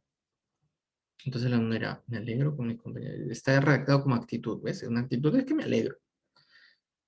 Totalmente de acuerdo, sí. Estoy totalmente de acuerdo que yo me alegro cuando mis compañeros mejoran. Pero puede ser, estoy parcialmente de acuerdo. No estoy ni de acuerdo ni en desacuerdo. O sea, yo mm, más o menos que me alegro. A veces sí, a veces no. O puede ser que sí, estoy parcialmente de acuerdo. Yo no me alegro generalmente o totalmente en desacuerdo. Nunca me alegro. Al revés.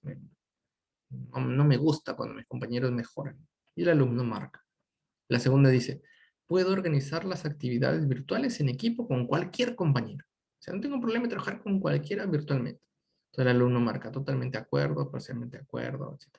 Puedo escuchar con atención las opiniones de mis compañeros. Escuchar con atención, ya, totalmente de acuerdo.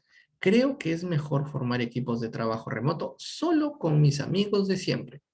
Si se dan cuenta, esa pregunta número 4 trata de ver si su respuesta número 2 ha sido coherente.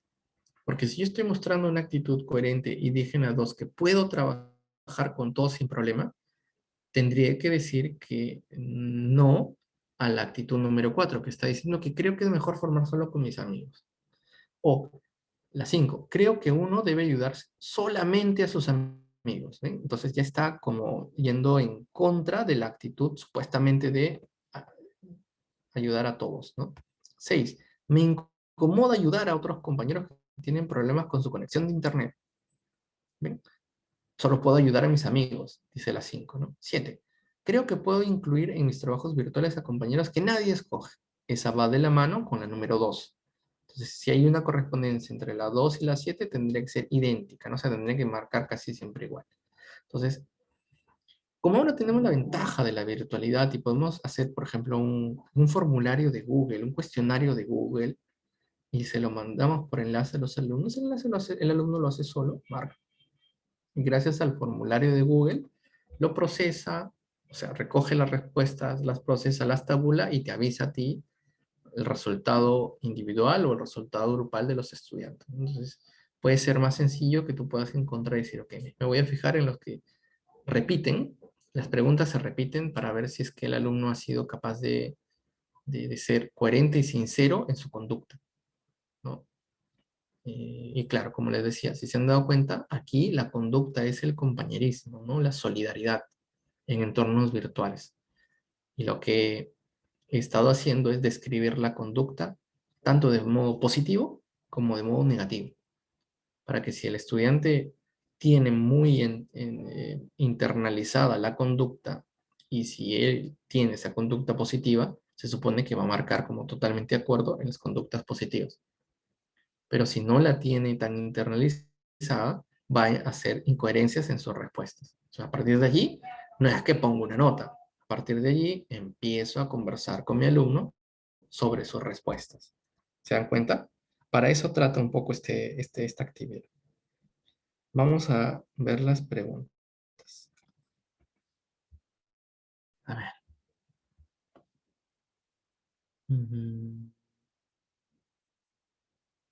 Claro, María Belén Gamarra pone, un estudiante puede ser muy bueno en conocimientos, pero en actitudes negativo. Para mí pesan mucho las actitudes. Claro, imagínate ya, esto nos hace ver. Claro, no le puedo decir al alumno, eres un desastre, ¿no? Mira tu libreta y en base a contenidos tienes muy buenas notas, pero aquí con esta escala de conductas, me revelas que piensas todo lo contrario o haces, conductualmente eres diferente. Cuidado con juzgar al alumno, ¿no? Sino hay que acompañarlo y retroalimentar este instrumento de evaluación para llegar con él a un camino de autorreflexión y autovaloración y obviamente de cambio, ¿no? Pero sí sería bueno que empecemos a incluir la conducta, el desempeño, más como una preocupación del propio estudiante que una preocupación como colegio, ¿no? Judy Hernández pregunta si con esta herramienta se puede medir el clima del aula. Sí, como una especie de evaluación formativa general, sí. Puede utilizarse para medir la evaluación del clima del aula, sí. Podemos usarla con los padres de familia y medir un poco la conducta y demostrarle, miren, padre de familia, este instrumento hemos medido sus respuestas a ciertas conductas. Por ejemplo, ayudar a hacer la tarea a los alumnos. Y este es el resultado. ¿Qué opinan? ¿Qué piensan? No, no estamos diciendo si está bien o está mal. ¿Qué opinan? ¿Qué piensen? Para que los padres de familia hagan su proceso reflexivo, ¿no? Y de allí le decimos o sacamos la conclusión de no es bueno hacerle la tarea al hijo virtualmente, ¿no? No es bueno buscar la nota probatoria, sino el proceso de aprendizaje, y ahí van saliendo las cosas. Y nos ayuda también para decirle, así trabajamos la evaluación formativa con sus hijos, con este tipo de instrumentos. Pero, profe, ¿qué nota se saca con estos instrumentos? Pero, señores, ¿a ustedes acaso le he puesto nota? Nos ha servido para llegar a un aprendizaje, un crecimiento personal, igual que con sus hijos. Esto no tiene nota. Esto sirve para esto, para esto, para esto, para esto. Y ya nos van entendiendo, ¿no? Y van viendo que aquí no vale mentir. Al contrario, tratamos de ser más honestos para demostrar nuestros estilos y nuestras formas de conducta, ¿no? ¿Sí? ¿Se entendió? Perfecto. Y la última, la conocen bastante bien, la famosa rúbrica. Recuerdo por el año 2000, cuando trabajábamos mucho el tema de rúbricas y para los colegios era novedoso el empezar a trabajar rúbricas y entramos con el tema rúbricas y su importancia. Y claro, en ese principio, en ese momento, en el principio del cambio, les costaba mucho pensar o incluir una rúbrica o saber cómo se hace. Ahora ya podemos decir que nos estamos especializando en el uso de rúbricas. Nos vamos dando cuenta de su importancia para el estudiante, ¿no? Y para el padre de familia, ¿no? Porque les revela todos los criterios que vamos a considerar en su evaluación y todas las descripciones que podemos tener ante su desempeño, ¿no? Y si lo hacemos bien, o sea, si es que se lo damos al alumno al principio, el alumno conoce antes de iniciar su proceso de aprendizaje los criterios y las descripciones que debe alcanzar para sacarse una buena nota. El padre de familia también lo tiene, y ya lo saben. Y si hacemos un seguimiento cognitivo, si hacemos un asesoramiento y utilizamos la rúbrica, podemos irle diciendo al alumno, mira, en este primer momento del proyecto, tú estás en este nivel de la rúbrica, que tranquilo, que es normal. Estás en la columna de inicio.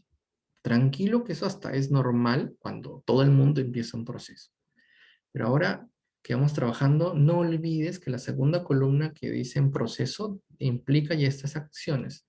Tendrías que estar haciéndolas para llegar la próxima vez hasta esto. ¿Listo? Nos vemos en la siguiente etapa. En la siguiente etapa otra vez, mira, como dijimos, ya diste un salto en cada criterio. Ya no estás en inicio, y estás en proceso. Y mira, en estas dos hasta te pasaste a logrado. Cuéntame qué pasó aquí, cómo lo hiciste, porque ahora yo pude, al observar tu proceso, ver que aquí estás en logrado. Listo. Y cuando siga el proceso, si el alumno se ha seguido de la rúbrica y lo ha hecho y se ha esforzado, es probable que todo esté en destacado, en notable, ¿no? Y entonces me acuerdo que los profesores discutían mucho, conversaban, pero con esto todos se van a sacar 20. Y sí, pues, ¿qué problema hay? Pero no, no puede ser, no puede ser, no pueden tener todos 20. ¿Por qué? Porque no, el colegio no debe regalar nota. Yo no estoy regalando nota. Lo que yo estoy haciendo es decir exactamente lo que el alumno merece. Pero todos merecen 20, claro, porque en el proceso yo tengo estas evidencias. En la primera etapa, mira, en su rúbrica estaban en inicio. En el segundo momento, en su misma rúbrica, pero en el otro momento ya estuvieron en logrado. Y ahora mira, están en destacado. Y algunos llegaron al destacado antes, o algunos lo han llegado desde el inicio. Entonces, de alguna forma, la rúbrica ha permitido para los profesores hacer un mayor seguimiento de los procesos cognitivos. Pero ahora tenemos que añadirle a esa herramienta cognitiva también un uso formativo, no solo sumativo para ir dando puntaje, ¿no? Y en la primera etapa tuviste un 12 y en la segunda tuviste un 14 y ahora estás en un 18 y supongo que al terminar tu trabajo la rúbrica nos va a revelar, por ejemplo, un 20. No estamos pensando solamente en ese factor sumativo, sino también en el factor formativo, en el uso formativo. Y allí hay que recordar que la rúbrica tiene que ayudar al estudiante a hacer más explícito los procesos cognitivos que he utilizado. Claro, no voy a hacer una rúbrica diferente para medirlo eso. Sigo usando la misma rúbrica. Atención, uso la misma. Porque si bien mi rúbrica sirve para evaluar y calificar, también me sirve para hacer retroalimentación. Y en la retroalimentación lo que yo me oriento es las estrategias de aprendizaje que ha tenido el estudiante. Por lo tanto, es útil como una herramienta de autoevaluación. Y la evaluación no solamente es lo logré, no lo logré, sino cómo lo logré, qué me ayudó, qué no me ayudó, cómo me sentí, y poco a poco tener un control metacognitivo sobre esos procesos de aprendizaje, ¿no?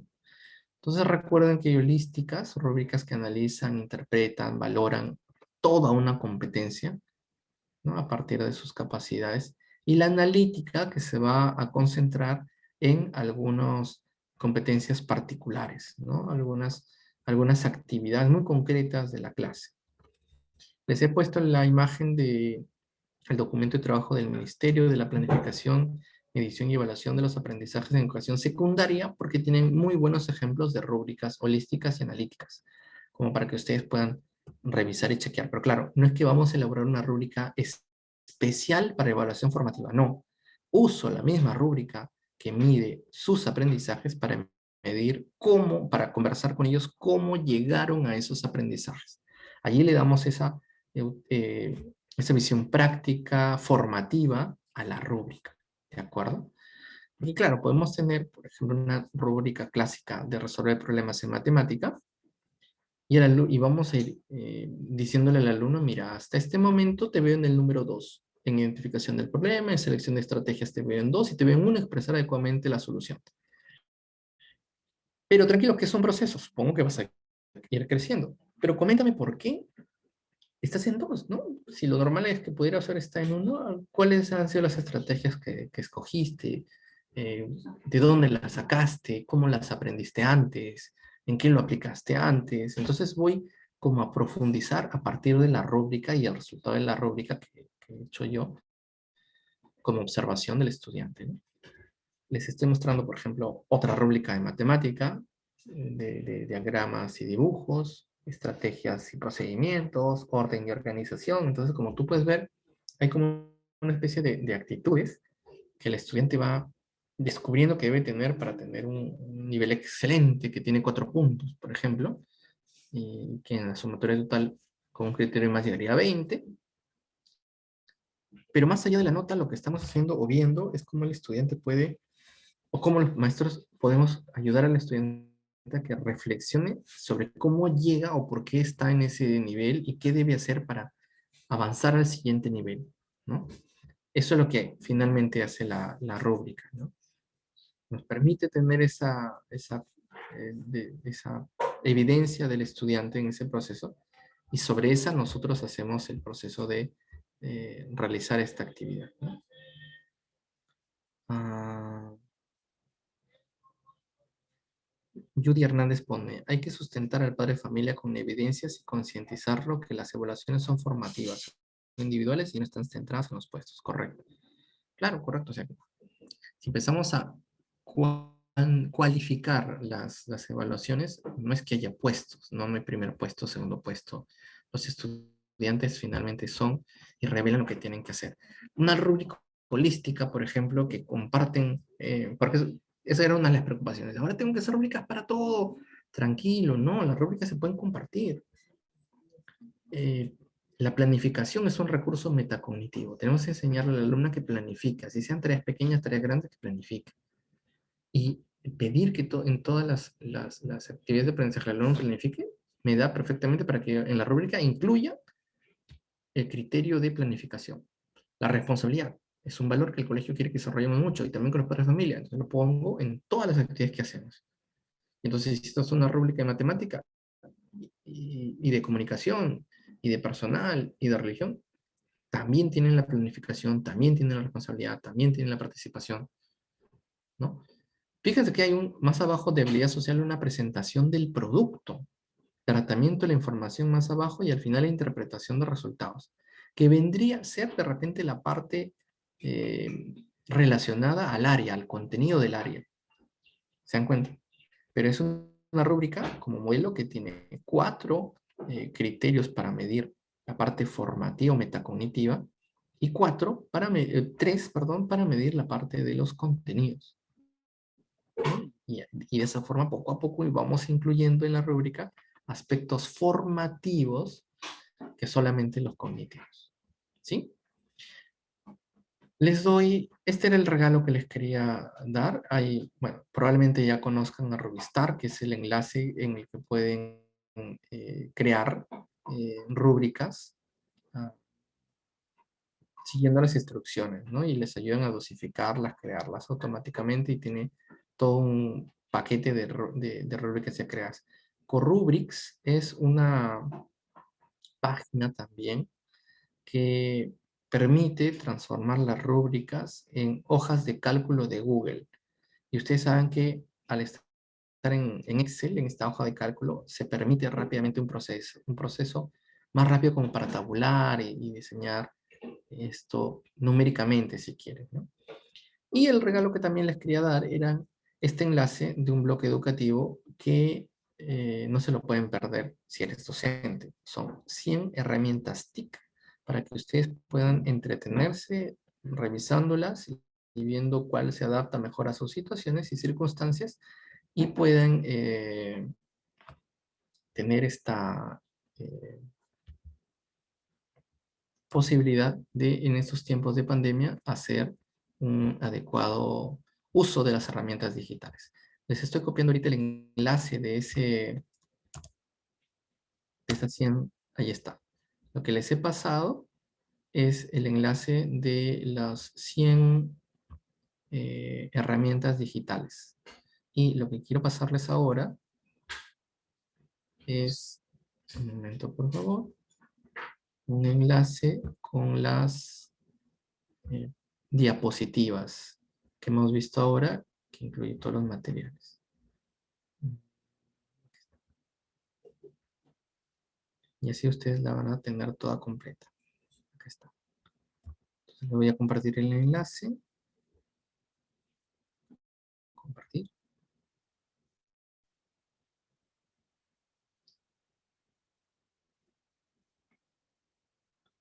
Ahorita se los pongo en el chat también.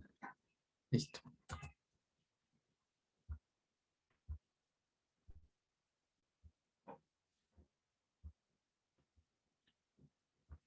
Se los estoy poniendo en el chat. Ahora, en el chat, ahora estoy poniendo. ¿No ven, no ven el enlace?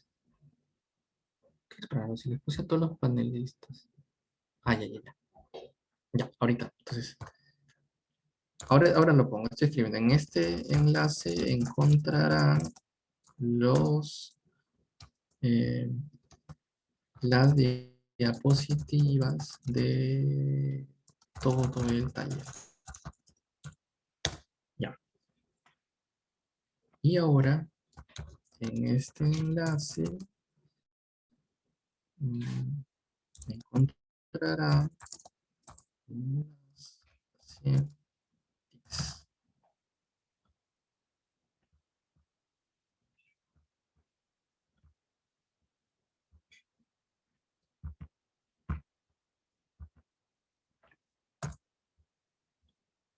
Así.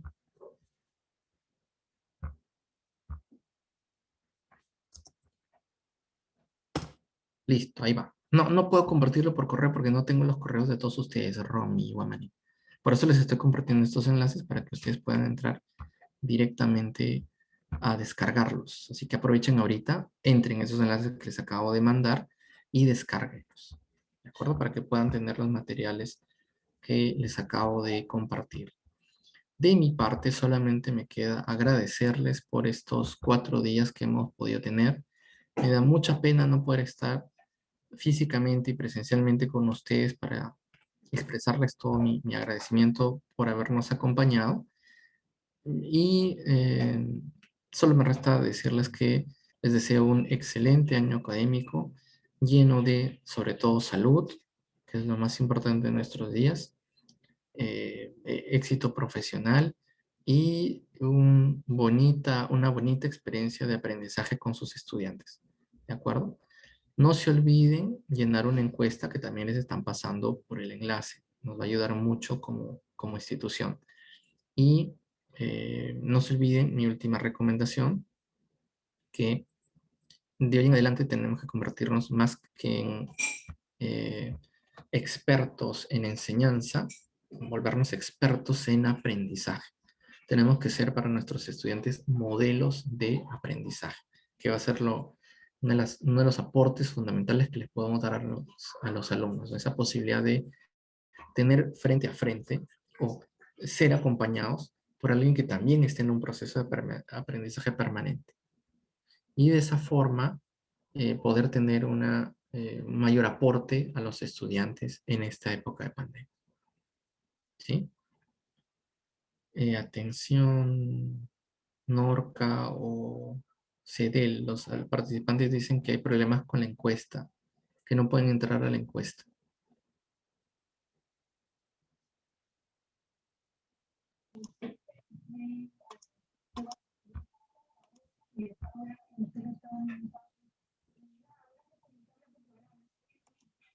Sí, ahora sí ya se puede. Miren, profesores, no sé si están viendo la pantalla, pero ahora sí se puede entrar.